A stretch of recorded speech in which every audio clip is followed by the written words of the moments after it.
ఇది కొన్ని విషయాలు ఈరోజు పంచుకోవాలని నేను ఆశపడుతున్నాను కనుక ఈ విషయాల గురించి మనం కొంచెం గమనం పెడదాం. అసలు ఎందుకండి ఇక్కడ ఇస్రాయేలు మరియు పాలస్తీనా అనే ఒక దేశానికి ఎందుకు యుద్ధాలు జరుగుతున్నాయి? ఇది ఇప్పటి నుంచి కాదండి. ఇస్రాయేల్ దేశము 1948 మే 14న ఆవిర్భవించింది. అప్పుడు కానీ అంతకంటే ముందు కూడా ఈ ప్రపంచాన్ని అందరికీ కూడా తెలిసినది కేవలం 100 ఏళ్ళ చరిత్ర మాత్రమే. ఇస్రాయేలు లేకపోతే పాలస్తీనాకి రగులుతున్న యుద్ధాల గురించి ఎందుకు జరుగుతుంది అనేది మాట్లాడుకుంటున్నారు. ప్రపంచం మాట్లాడుకున్నది కేవలం 100 సంవత్సరాల చరిత్రే. కానీ మనం ఒక బైబిల్ చెబుతుంది 5700 ఏళ్ళ చరిత్ర గురించి మనం మాట్లాడుకోవాలి ఈరోజు. ఎందుకు వారి ఇరువురు మధ్యలో ఎందుకు తగాదాలు, ఎందుకు ఈ గొడవలు అనేది మనం ఆలోచిద్దాం. అసలు వాస్తవంగా ఎవరన్నా మీరు చూపించగలరా? బైబిల్ గ్రంథంలో 66 పుస్తకాల్లో పాలస్తీనా అనే ఒక పదం చూపించగలరా? పాలస్తీనా అనే పదమే లేదు కదా. మరి ఎక్కడి నుంచి వచ్చింది ఈ దేశం? ఇవన్నీ ఈ యొక్క విషయాలు మనం చూద్దాం. అసలు యాక్చువల్గా ఎందుకు ఈ యొక్క యుద్ధము నేపథ్యం ఏంటో మనం ఒకసారి ఆలోచిద్దాం. ఎందుకు యుద్ధం? చూడండి, సాధారణంగా యుద్ధాలు ఎందుకు జరుగుతాయండి? రాజుల కాలంలో యుద్ధాలు జరిగాయంటే ఆ దేశాన్ని వీరు ఆక్రమించుకోవాలి. ఆ భూభాగాన్ని కానీ, వారికి ఉన్న సంపదను కానీ, వారికి ఉన్న ప్రజలను కానీ వీరు ఆక్రమించుకొని ఏం చేస్తారట, వాళ్ళు ఏలేవారు. అలా జయించుకుంటూ వెళుతూ అలా చేసేవారు. అంటే ఇది నాది అని పొందుకోవడం కొరకు యుద్ధము జరిగేది. ఇద్దరు మధ్యలో వివాదం జరుగుతుందంటే అది ఏదో ఒక ఇష్యూ జరుగుతుంది. అందు నిమిత్తము ఇక్కడ కూడా ఇస్రాయేలు పాలస్తీనా అని పేరు మనం వింటున్నాం. ఇస్రాయేల్ మనకి తెలుసు, పాలస్తీనా అనేది ఎక్కడి నుంచి వచ్చింది, అసలు ఏంటి? కనుక అసలు యుద్ధం ఎందుకు జరుగుతుందంటే ఒకసారి కొన్ని యొక్క ఆధారాలు మనం చూద్దాం. నిర్గమాకాండము 15వ అధ్యాయము 17-18 వచనాలు చదువుదాం.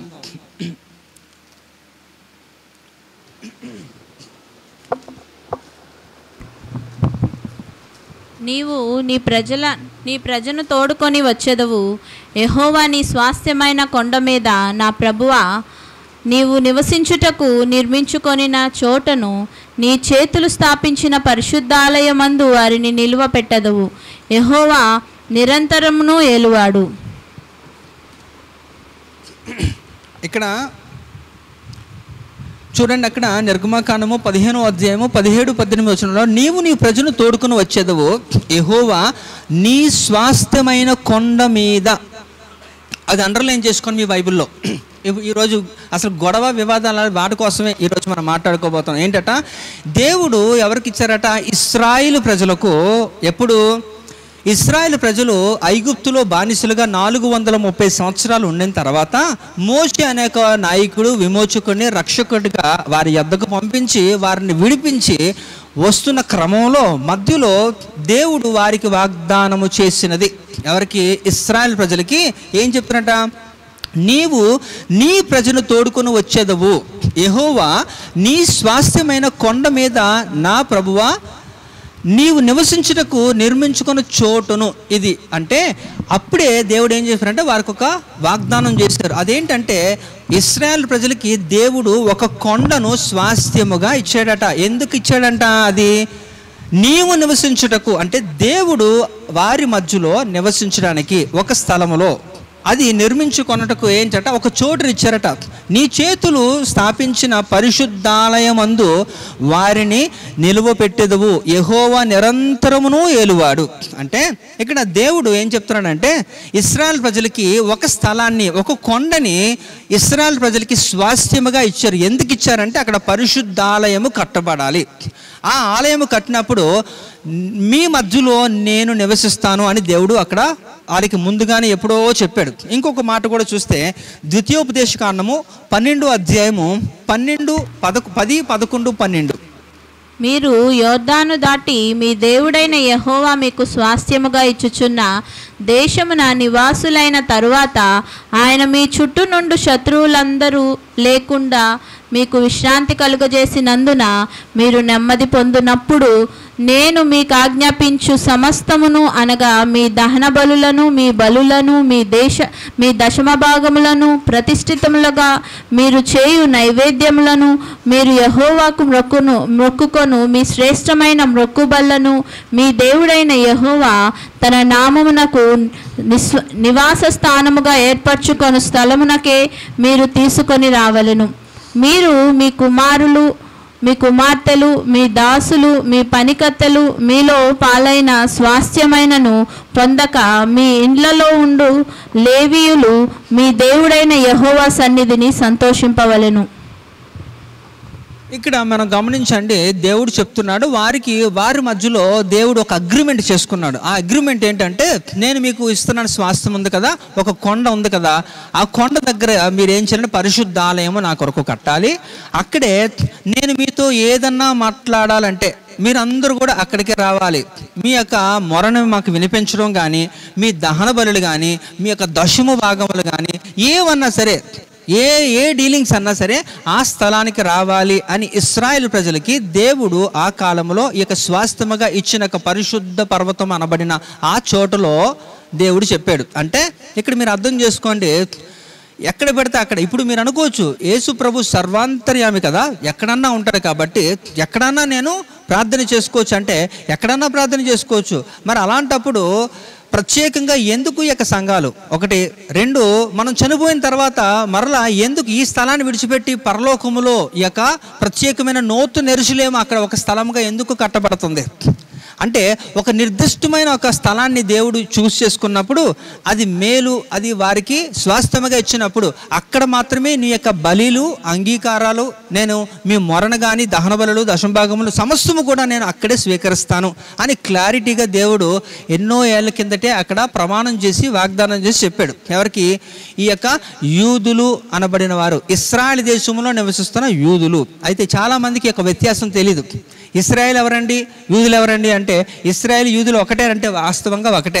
ఎందుకంటే ఇశ్రాయేలు అనేది ఎలా వచ్చింది అనేసి అంటే, ఇక్కడ యాకోబు సంతానమైన 12 మంది ద్వారా, 12 తెగలు వారి ద్వారా ఈ యొక్క ఇశ్రాయేల్ అనేది ప్రాచుర్యంలోకి వచ్చింది. వారిలోనే 4వ వాడైన యూదా గోత్రము, ఆ యూదా. ఎందుకంటే మొదటి రాజు సౌలు ఇశ్రాయేల్ దేశాన్ని 40 సంవత్సరాలు పాలించాడు. రెండో రాజు దావీదు 40 సంవత్సరాలు పాలించాడు. మూడో రాజు సొలొమోను 40 సంవత్సరాలు పాలించాడు. సొలొమోను తర్వాత రెహబాం వచ్చిన తర్వాత ఈ యొక్క రాజ్యము 2గా విభజించబడింది. అంటే 12 గోత్రాల్లో 10 గోత్రాలు ఒకవైపు, 2 గోత్రాలు ఒకవైపు. అప్పటి నుంచి మనకి కాన్ఫ్లిక్ట్ అంతా కూడా జరుగుతుంది. కనుక ఇప్పుడు ఇశ్రాయేలు అనబడిన వారు ప్రస్తుతానికి ఇశ్రాయేల్ దేశం ఉంది కానీ ఇశ్రాయేల్ ప్రజలు లేరు. ఎందుకంటే 110 దేశాలకి వాళ్ళు అందరూ కూడా చెదిరిపోయారు. ప్రపంచంలో 197 దేశాలుంటే 110 దేశాల్లో ఇశ్రాయేలుగా ఉంటున్న ప్రజలందరూ కూడా చెదిరిపోయారు. ఎప్పుడంటే మొదటి శతాబ్దంలో, ఈ యొక్క రోమన్ చక్రవర్తి పరిపాలన కాలంలో వారందరూ కూడా చెదిరిపోయారు. ఎందుకంటే హింసలు గురి చేస్తున్నారు, చంపేస్తున్నారు. కనుక వారందరూ పారిపోయారు. వారందరికీ కూడా పిలుపు ఇవ్వబడుతుంది. వాళ్ళందరూ కూడా పిలుపు వచ్చినప్పుడు వాళ్ళు తిరిగి వారి పట్టణాలకు వెళ్తున్నప్పుడు మరలా వాళ్ళందరూ కూడా ఒక పండగ ఆచరించుకున్నప్పుడు అప్పుడు దేవుని రాకడ, అక్కడ మందిరం కట్టబడడం, అప్పుడు దేవుని రాకడ జరుగుతుంది. ఇది వాస్తవం. ఇది బైబిల్ గ్రంథంలో ఉన్న ప్రవచనాల సారాంశం. ఇప్పుడు మనం చూస్తే ఈ యొక్క స్థల వివాదం, ఆ స్థలములోనే దేవుడు మందిరాన్ని కట్టమన్నాడు. అది దేవుడు నివసించడానికి యోగ్యముగా ఎంచుకున్న స్థలం. అది ఇశ్రాయేలుకు స్వాస్థ్యము. ఇప్పుడు పాలస్తీనా అని ఒక పేరు వినబడుతుంది మనకి. వాస్తవంగా పాలస్తీనా బైబిల్లో లేదు, కానీ ఎక్కడి నుంచి వచ్చింది ఇవన్నీ మనం మాట్లాడుకుంటే, ఈ పాలస్తీనాలు ఏమంటున్నారంటే ఇది మా స్థలము.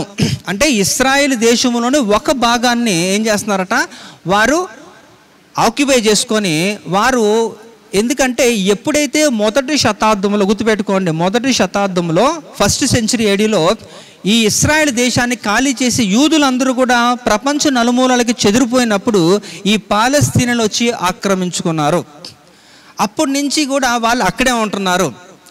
అయితే ఇప్పుడు తగాదు ఏంటంటే, మేము ఇన్నేళ్ళుగా మేము ఇక్కడ ఉంటున్నాం కదా, ఇది మాది అని వాళ్ళు అంటారు. వీళ్ళు అంటారు మాకు ప్రభువు ఎప్పుడో ఇచ్చాడు, ఇది స్వాస్థ్యముగా, ఇది మాది అని వీళ్ళు అంటారు. ఇరువురు కూడా ఇప్పుడు గొడవ జరుగుతుంది. అదే ఇప్పుడు ఎందుకు అంత ప్రాముఖ్యత? ఇప్పుడు చూడండి, ప్రపంచంలో 4400 ఒక పట్టణాలు ఉన్నాయి, ప్రధానమైన పట్టణాలు ప్రపంచం అంతట్లో కూడా. అందులో ఒకటి యెరూషలేం పట్టణం, ద సిటీ ఆఫ్ జెరూసలేం. దానికి చాలా ప్రాముఖ్యత ఉంది. ఎంత ప్రాముఖ్యత ఉందంటే, ఏ యొక్క పట్టణానికి కూడా అంత ప్రాముఖ్యత లేదు. ఎందుకంటే ఇప్పుడు ఫ్రాన్స్ కానీ, ప్యారిస్ కానీ, టోక్యో కానీ, జపాన్ కానీ, ఇలాంటి యొక్క గొప్ప గొప్ప దేశాలు అన్నీ కూడా చాలా మంచి స్థలాలు, మంచిగా టూరిజం అభివృద్ధి చెందుతుంది, ఆర్థికంగా అనేక యొక్క యుద్ధపరంగా డిఫెన్స్ అన్నిట్లు కూడా వాళ్ళు బాగున్నప్పటికీ కూడా అవన్నీ కూడా ఈ భూమి మీదకే పరిమితం. కానీ యెరూషలేము పట్టణము భూమి మీద ఉన్నది, పరలోకములో కూడా ఉంది. హల్లెలూయా.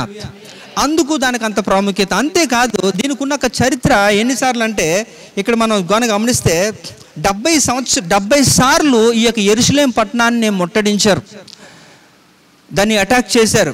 46 సార్లు ఈ యొక్క పట్టణము అనేక రాజుల చేతులు మారింది ఈ యొక్క యెరూషలేము పట్టణం. అలాగే 20 సార్లు యెరూషలేము పట్టణాన్ని పూర్తిగా దహనం చేశారు, కాల్చేశారు. ఎంత గొప్ప చరిత్ర ఉన్న యెరూషలేము పట్టణం. ఈవెన్ దావీదు అనే ఒక మహారాజు, రెండో మహారాజు, ఎక్కడ ఇశ్రాయేల్ దేశాన్ని పాలించిన రెండో వాడు, 40 సంవత్సరాలు పాలించాడు. ఆయన పరిపాలన కాలంలో కూడా ఈ యొక్క ఇశ్రాయేలుకి యెరూషలేము పట్టణమే రాజధాని. ఈవెన్ లాస్ట్ ఒక 4 years బ్యాక్ అమెరికా అధ్యక్షుడు, మాజీ అధ్యక్షుడు అయిన డొనాల్డ్ ట్రంప్ కూడా ఆయన ఒక పదవిలోకి వచ్చినప్పుడు మొట్టమొదటగా చేసింది ఏంటో తెలుసా? ఇశ్రాయేల్ దేశానికి యెరూషలేము దేశమే రాజధానిగా చేశాడు. ఇశ్రాయేల్కి యెరూషలేము దేశమే రాజధాని చేశాడు.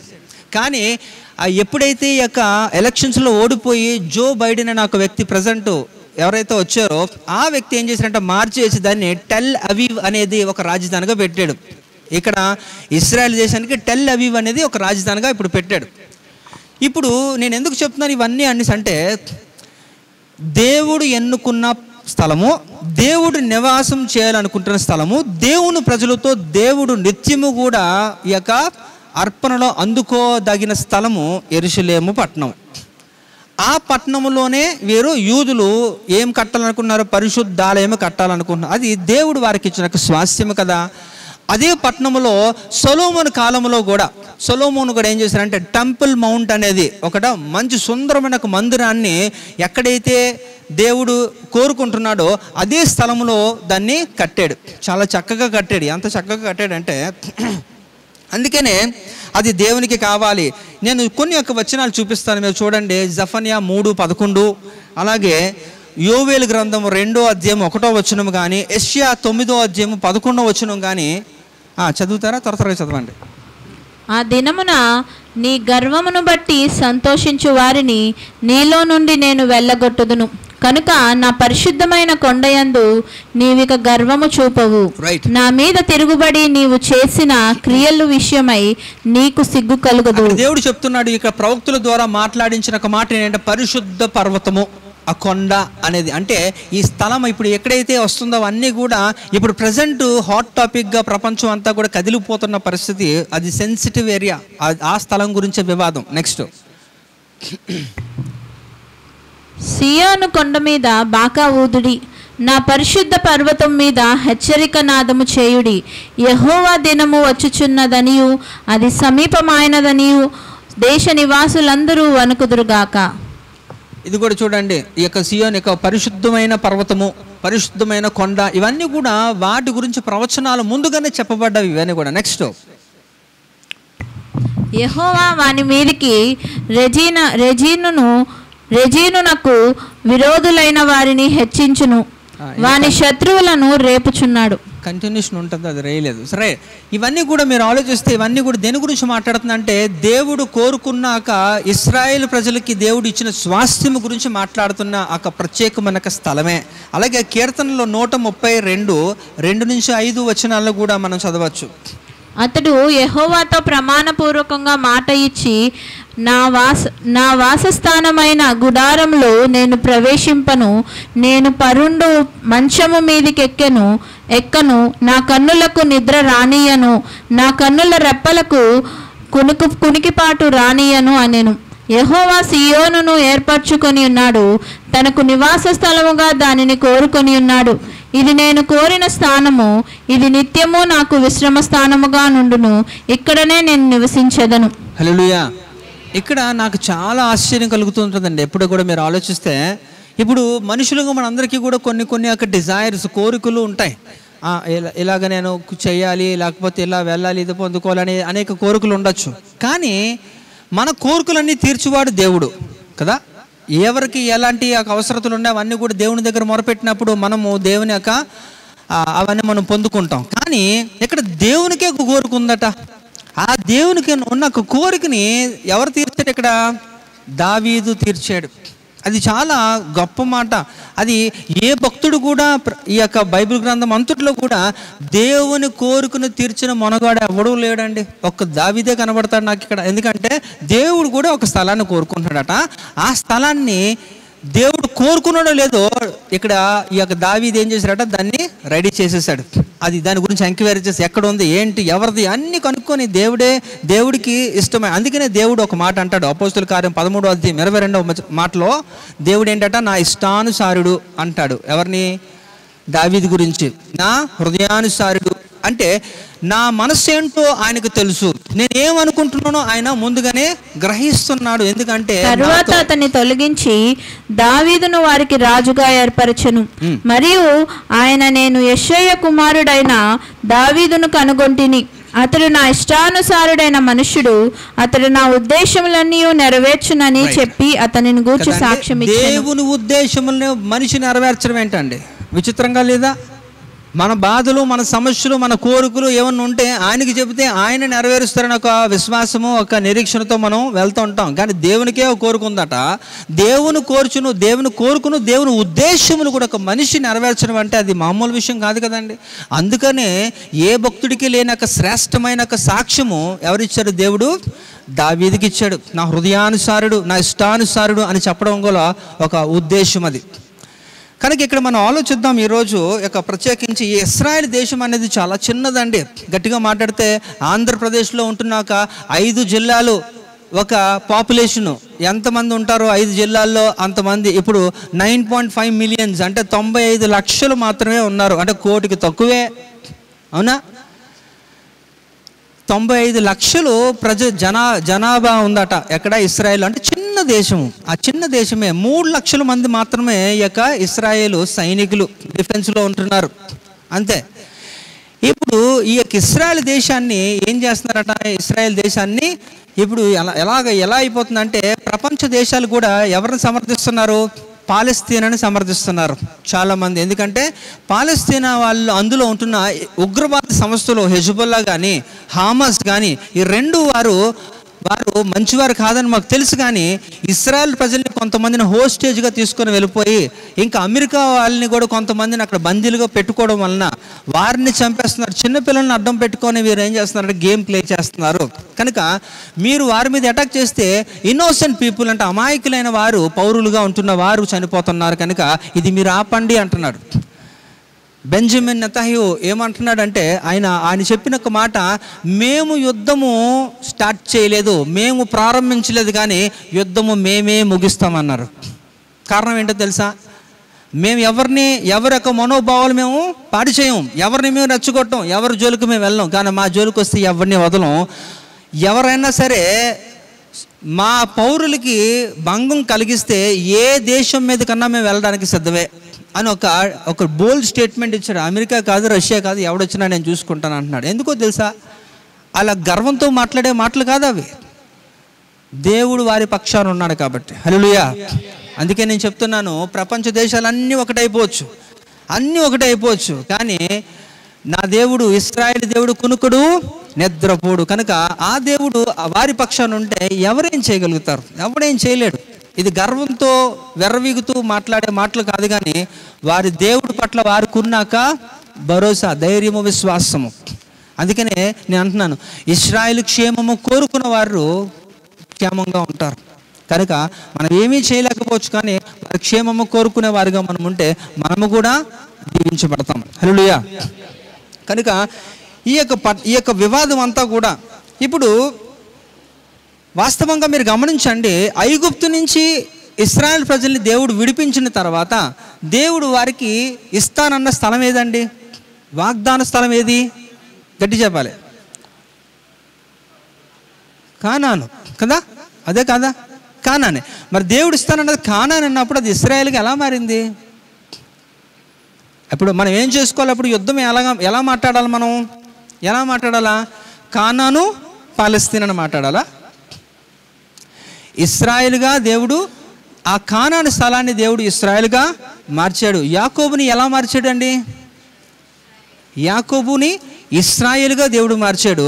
ఆ కానాను స్థలాన్ని దేవుడు వాగ్దానం చేసిన స్థలాన్ని ఇశ్రాయేలుగా దేవుడు పెట్టి ఆ స్థలంలో ఇక్కడ ఉంది. అయితే ఆ స్థలంలో మొత్తం అంతా కూడా ఇశ్రాయేలుగా పిలువబడుతున్నప్పుడు పాలస్తీనా ఎక్కడి నుంచి వచ్చింది అంటే, ఇక్కడ మీరు ఆలోచించాలి. ఇక బబులోనియులు, ఐగుప్తీయులు, వీరికి ఉన్నది ఒక నైజం ఏంటంటే పేర్లు మార్చే స్వభావం వారికి సహజ గుణంగా ఉంది. మీరు గమనించండి, దానియేలు గ్రంథం 1వ అధ్యాయం 7వ వచనాన్ని ఒకసారి చూస్తే,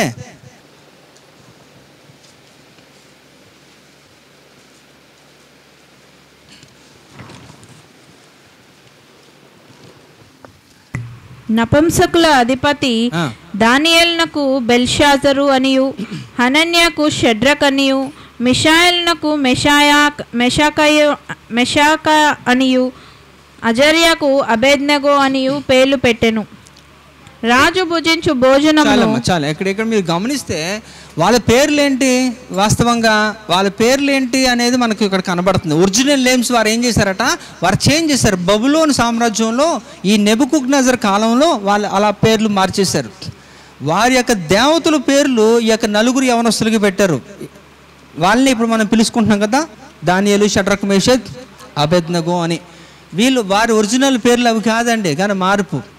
అలాగే ఇక్కడ మార్పు జరుగుతోంది. ఈ ఫిలిస్తీన్లు అనేది ఈ యొక్క పాలస్తీనులు అసలు ఎవరు అనేసి అంటే ఒకసారి మనం కొంచెం గమనిద్దాం. అసలు వీళ్ళు ఎవరు అంటే, ఈ యొక్క ఫిలిస్తీన్లు ఎవరు అనేసి అంటే మనకి మధ్యధారా సముద్రం, మెడిటేరియన్ సీ, ఈ మెడిటేరియన్ సీలో ప్రతి ఒక్క సముద్రం మధ్యలో కొన్ని ఇట్లలో ఒక భూభాగం కొంచెం ఖాళీగా ఉంటుంది. దాన్ని ఐలాండ్స్ అంటారు, ద్వీపం అంటారు. అంటే కొంతమంది చాలా అల్ప జనాలు ఉంటారు అక్కడ, కొంతమందే ఉంటారు అక్కడ. పెద్ద వసతులు ఏమి ఉండవు, కానీ ఏవో కొంత భూభాగం ఖాళీగా ఉంటుంది మధ్యలో.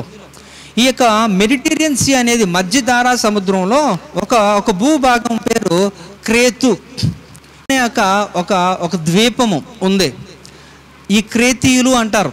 సో వాళ్ళ గురించి ఏం చెప్తున్నారంటే, ఇక్కడ ఈ క్రేతీయులు అనబడిన వారు ఈ యొక్క మెడిటేరియన్ సీ ఎక్కడుంది? గ్రీసు దేశంలో ఉంది. అంటే ఈ గ్రీసు దేశంలో ఈ మెడిటేరియన్ సీ అంటే మధ్యధార సముద్రం మధ్యలో ఉంటున్న ఒక ద్వీపమే క్రేతు. ఈ క్రేతీయులే ఈ యొక్క ఫిలిస్తీయులు. ఫిలిస్తీన్లు అంటే మనం విన్నాం కదా. ఫిలిస్తీన్లు ఎవరండి? ఫిలిస్తీన్లు అంటే మీకు ఈజీగా గాతు వాడైనా గొలియాదు అని మాట్లాడుతూ ఉంటాం. అంటే అసలు పాలస్తీనా అనే పదం ఎలా వచ్చింది ఆ దేశము అనేది అంటే, ఈ ఫిలిస్తీన్లు అనే వారి దగ్గర నుంచి ఆ పదము వారికి వచ్చింది. ఈ పాలస్తీన్లు అని పిలువబడుతుంది. పాలస్తీనా వాస్తవంగా బైబిల్లో ఎక్కడ కూడా లేదు. మనకు మ్యాప్లో కనిపిస్తుంది కానీ బైబిల్ గ్రంథంలో, చరిత్రలో ఎక్కడో కనబడదు. కానీ ఫిలిస్తీన్లు మాత్రం ఉన్నారు, ఈ యొక్క ఫిలిస్తీన్లు. కనుక ఈ క్రేతీయులు అనబడిన వారు ఎక్కడంటే ఈ మధ్యధార సముద్రం మధ్యలో నుంచి వారు ఏం చేస్తారట, ఆ ద్వీపంలో నివసించే వారు ద్వీపవాసులు. ఎవరు? ఈ క్రేతీయులు అనబడిన వారు. వీరే వాళ్ళక ఏన్షియంట్ అంటే వారొక పూర్వీకులు. వారందరూ కూడా ఎవరికి సంబంధించిన అంటే ఫిలిస్తీన్లు ఒక వంశానికి సంబంధించిన వారు. అక్కడి నుంచి వాళ్ళు ఏం చేశారంటే, ఎక్కడికి ప్రయాణం చేశారంటే ఇశ్రాయేలు సరిహద్దుల్లోకి ప్రయాణం చేశారు. ఎందుకంటే ఈ గ్రీసు దేశం వారు వారిని వెళ్ళగొట్టేశారు. ఎందుకు వెళ్ళగొట్టారంటే, వారు ఒక ప్రవక్తను సరిగ్గా లేనందున, వారి వలన అనేక గొడవలు జరుగుతున్నందున వారిని ఆ స్థలాన్ని ఖాళీ చేయించి వారు పంపించేశారు. పంపించినప్పుడు వారందరూ కూడా ఎక్కడికి బయలుదేరారంటే ఈ ఇశ్రాయేలు దేశానికి, ఇశ్రాయేలు సరిహద్దుల్లోకి వచ్చి వారు సెటిల్ అయిపోయారు. అయితే వాళ్ళు ఎలాంటి వారో మనకి అపోస్తుల పౌలు గారు చెబుతున్న ఒక సందర్భం కూడా చూద్దాం. తీతు పత్రిక 1వ అధ్యాయము 12వ వచనం చూడండి. వారిలో ఒకడు, అనగా వారి సొంత ప్రవక్తలలో ఒకడు ఇట్లా నేను, క్రేతీయులు ఎల్లప్పుడూ అబద్ధికులను, దుష్ట మృగములను, సోమరులకు తిండిపోతులనై ఉన్నారు. ఎవరి గురించి మాట్లాడుతున్నారు తెలుసా? ఈ అపోస్తుల పౌలు గారు క్రేతీయులు అనబడిన వారు ఎవరంటే, ఈ క్రేతీయులే ఈ యొక్క ద్వీపవాసులు. ఆ ద్వీపవాసులే ఫిలిస్తీయులు. ఫిలిస్తీన్లు ఎక్కడి నుంచి వచ్చారంటే ఇక్కడి నుంచి వచ్చారు. అంటే దే ఆర్ మైగ్రెంట్స్. వారు యాక్చువల్లీ స్థలం అది కాదు, కానీ ఇప్పుడు ప్రస్తుతానికి ఎక్కడ సెటిల్ అయ్యారు వాళ్ళు? ఇశ్రాయేల్ దేశంలో పాలస్తీనా అన్న పేరు పెట్టుకోబడిన ఆ స్థలంలో వారు గత ఒక 200 సంవత్సరాలుగా వారు నివసిస్తున్నారు అంతే. అంతకుముందు వారు లేరు. కాబట్టి మనం ఆలోచిస్తే వీరు మైగ్రెంట్స్ ఎప్పుడు కూడా స్థానికులు కారు. అవునా? అంటే వలస వెళ్ళిపోయి వారిది ఎలాగవుతుంది? మీరు అనొచ్చు, నేను చాలా కాలం నుంచి వచ్చి నేను ఉండిపోయానంటే ఉండొచ్చు. నీకు అన్ని రేషన్ కార్డు, ఈ గవర్నమెంట్ నుంచి వచ్చే బెనిఫిట్స్ అన్నీ కూడా నీకు వర్తించవచ్చు, ఇవ్వచ్చు. కానీ నీవు మాత్రం ఆ ఊరు వాడివి కాదు కదా. నువ్వు పుట్టింది ఎక్కడో పుట్టావు, కానీ నువ్వు ఇక్కడికి వచ్చి సెటిల్ అయ్యావు.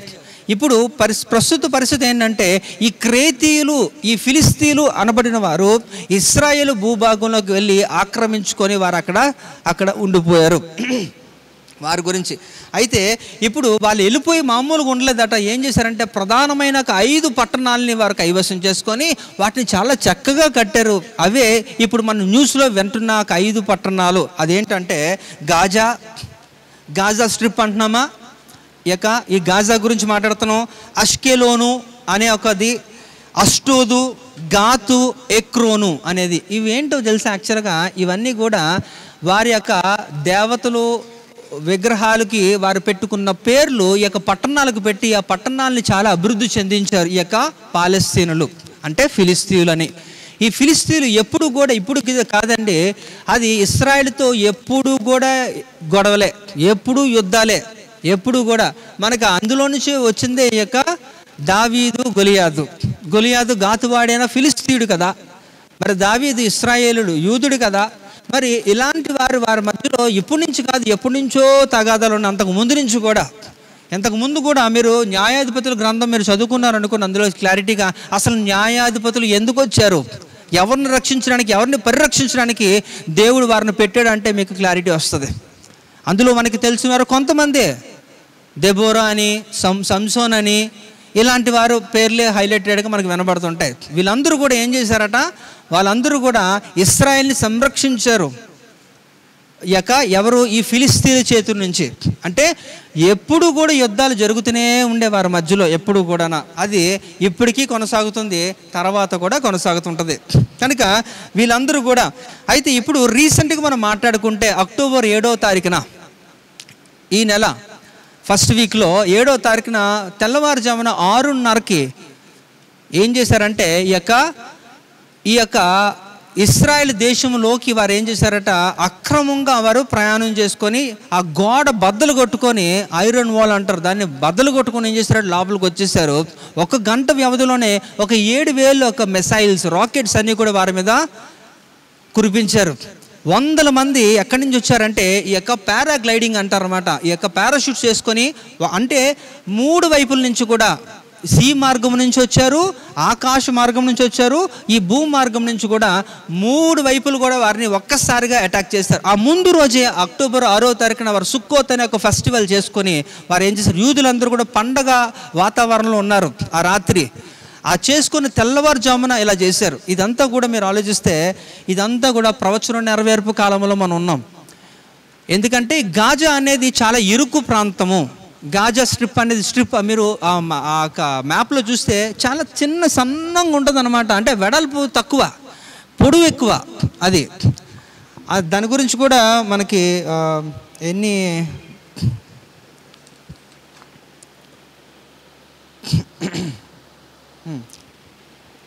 Right okay. గాజా గురించి మనం మాట్లాడితే అది ఒక 41 కిలోమీటర్స్ మాత్రమే ఉంటుంది అనమాట.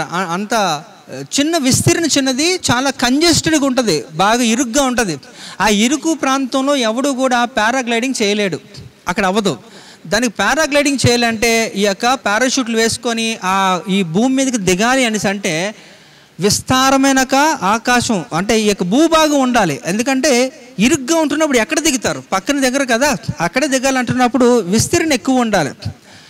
అయితే వీళ్ళేంటంటే ఆల్రెడీ ఎక్కడి నుంచి అంటే ఇరాన్లో ట్రైనింగ్ అయ్యి ఈ యొక్క ఇస్రాయిల్ని దెబ్బతీయడానికి కొరకు, ఇది ఇప్పుడు ఒక్కసారిగా జరిగింది కాదండి, ఇది గత ఒక 2 ఏళ్ళు 3 ఏళ్ళుగా ఒక పెద్ద ప్రణాళిక ఒక ప్లాన్ స్కెచ్ చేసుకొని వారికి ఫండ్స్ అన్నీ కూడా రిలీజ్ చేస్తున్నారు. ఆ ఫండ్స్ యూటిలైజ్ చేసుకొని వీరికి ట్రైనింగ్ ఇప్పించి, ఇరాక్లో ట్రైనింగ్ ఇప్పించి, ఇక్కడ ఆ సమయంలో ప్రత్యేకమైన ఒక దినం వాళ్ళు ఫిక్స్ చేసుకొని అక్కడ యుద్ధానికి వారు రెడీ అయిపోయారు ఇశ్రాయేల్ మీదకి.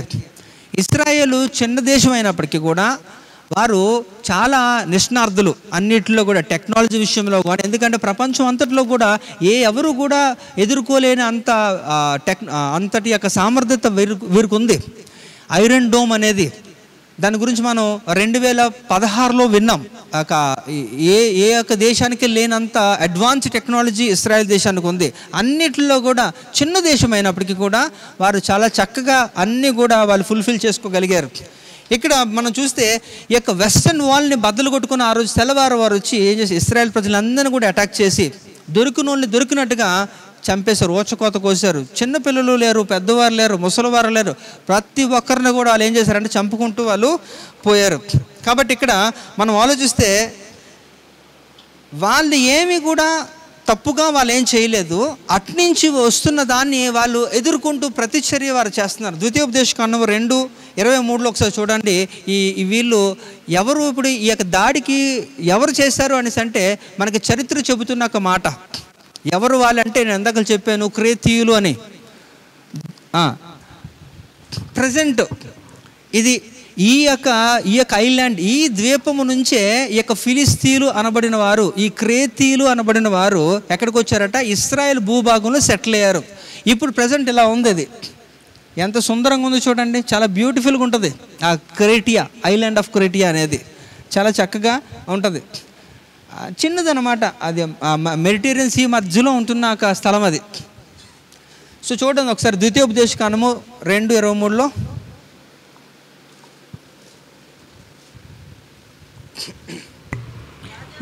గాజా వరకు గ్రామములలో నివసించిన అవ్వీయులను కఫ్తోరులో నుండి బయలుదేరి వచ్చిన కఫ్తోరీయులు నశింపచేసి వారి చోట నివసించిరి.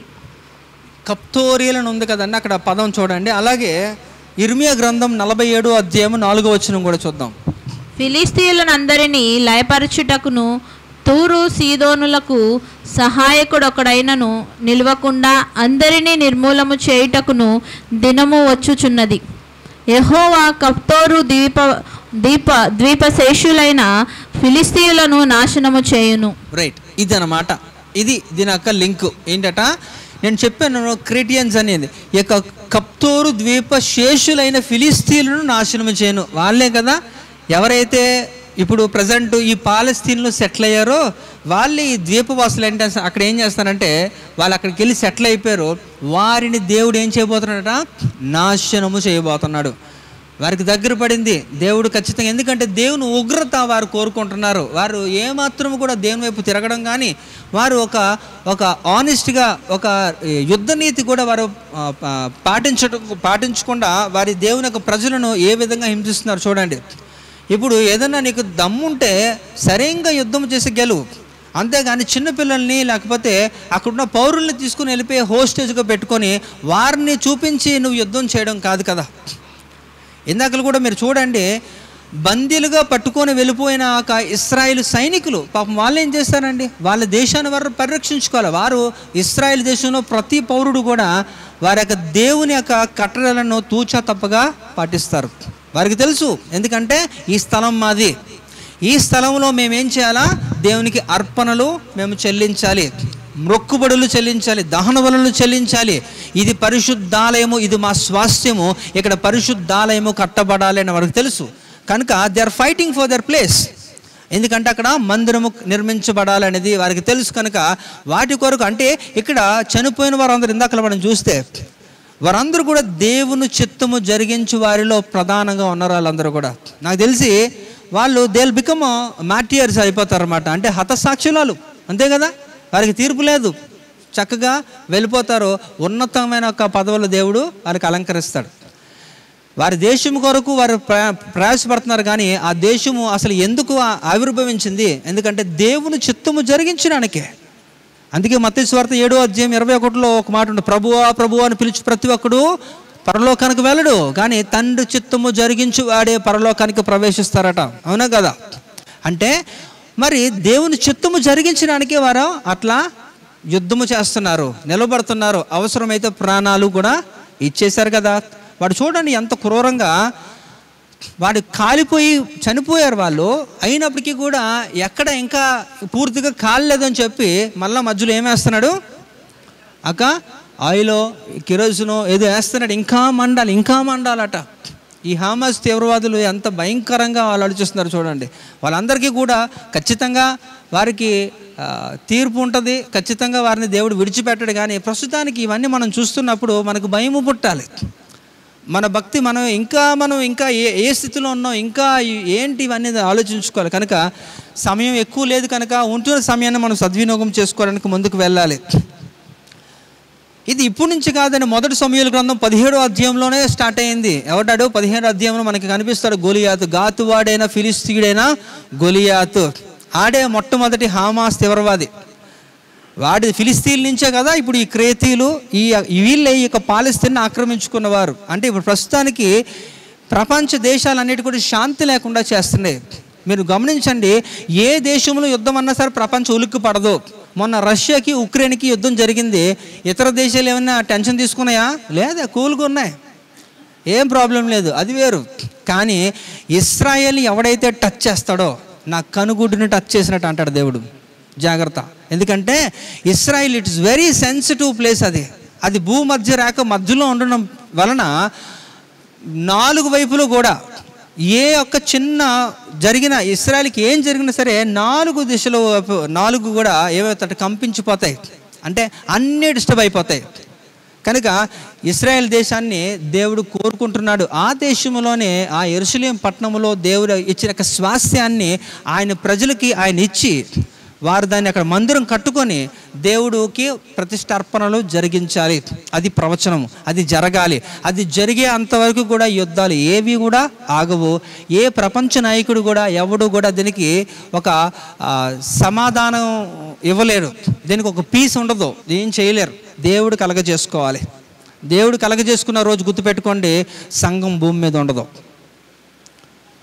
అంటే అన్నీ కూడా నలువైపులు కూడా అంతా కూడా రెడీ అయిపోతాను. అందుకని మత్తయి సువార్త 24లోనే దేవుడు చెప్పిన ఒక మాట ఏంటంటే, మీరు అంజూరపు చెట్టును చూడండి, అది చిగురుస్తున్నప్పుడు దాని గురించి మీరు దాన్ని చూసి నేర్చుకోండి అని దేవుడు ఎందుకు చెప్తున్నాడంటే, ఎవరైతే ఇశ్రాయేల్ దేశాన్ని గురించి తెలుసుకోవాలనుకుంటున్నారో, అంజూరపు చెట్టుని ఇశ్రాయేల్ దేశాన్ని ఎవడైతే చూస్తాడో వారికి ప్రపంచం పరిస్థితులన్నీ కూడా అర్థమవుతాయి. దేవుడు ప్రవచనాలు ఎంతవరకు నెరవేరుతున్నాయి అనేది అర్థమవుతుంది.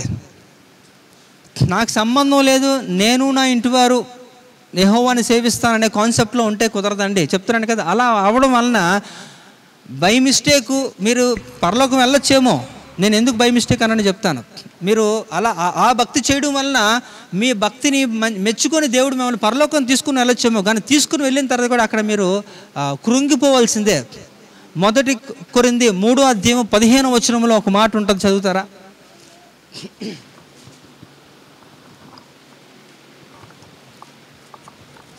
పని కాల్చివేయబడిన ఎడల వానికి నష్టము కలుగును, అతను తన మట్టుకు రక్షింపబడును, కానీ అగ్నిలో నుండి తప్పించుకొనున్నట్టు రక్షింపబడును. అంటే రక్షణ అయితే వచ్చింది, చివరి నిమిషంలో పశ్చాత్తాపడ్డావు, దేవునికి అంగీకారంగా చివరి నిమిషంలో ఉన్నావు, వెళ్ళావు, కానీ ఉపయోగం లేదు అక్కడ. ఎందుకంటే అగ్నిలో నుంచి లాగబడినట్టు. అంటే దేవుడు కనికర సంపన్నుడు కనుక మీ పశ్చాత్తాపానికి దేవుడు ఇచ్చిన ఒక ప్రతిఫలం ఏంటంటే నరకము నుంచి మాత్రమే తప్పించాడు, కానీ దేవుడు ఇవ్వదలుచుకున్న బహుమానాలు ఏది కూడా మీరు పొందుకోలేరు.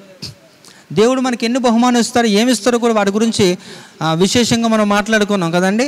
ఒక తెల్ల రాయి, మరుగైన మన్నా, ఇంకా జీవవృక్ష ఫలము, ఇంకా తెల్లని వస్త్రములు, ఇంకా ఘనత, మెప్పు, ఇవన్నీ కూడా దేవుడు చేత మనం పొందుకోదగిన ఒక ఉన్నతమైన ఒక బహుమానాలు. కానీ ఇవేవి కూడా ఈ కేటగిరీలోకి వెళ్ళిన వాడికి ఎవరికి కూడా అది పొందుకోలేరు.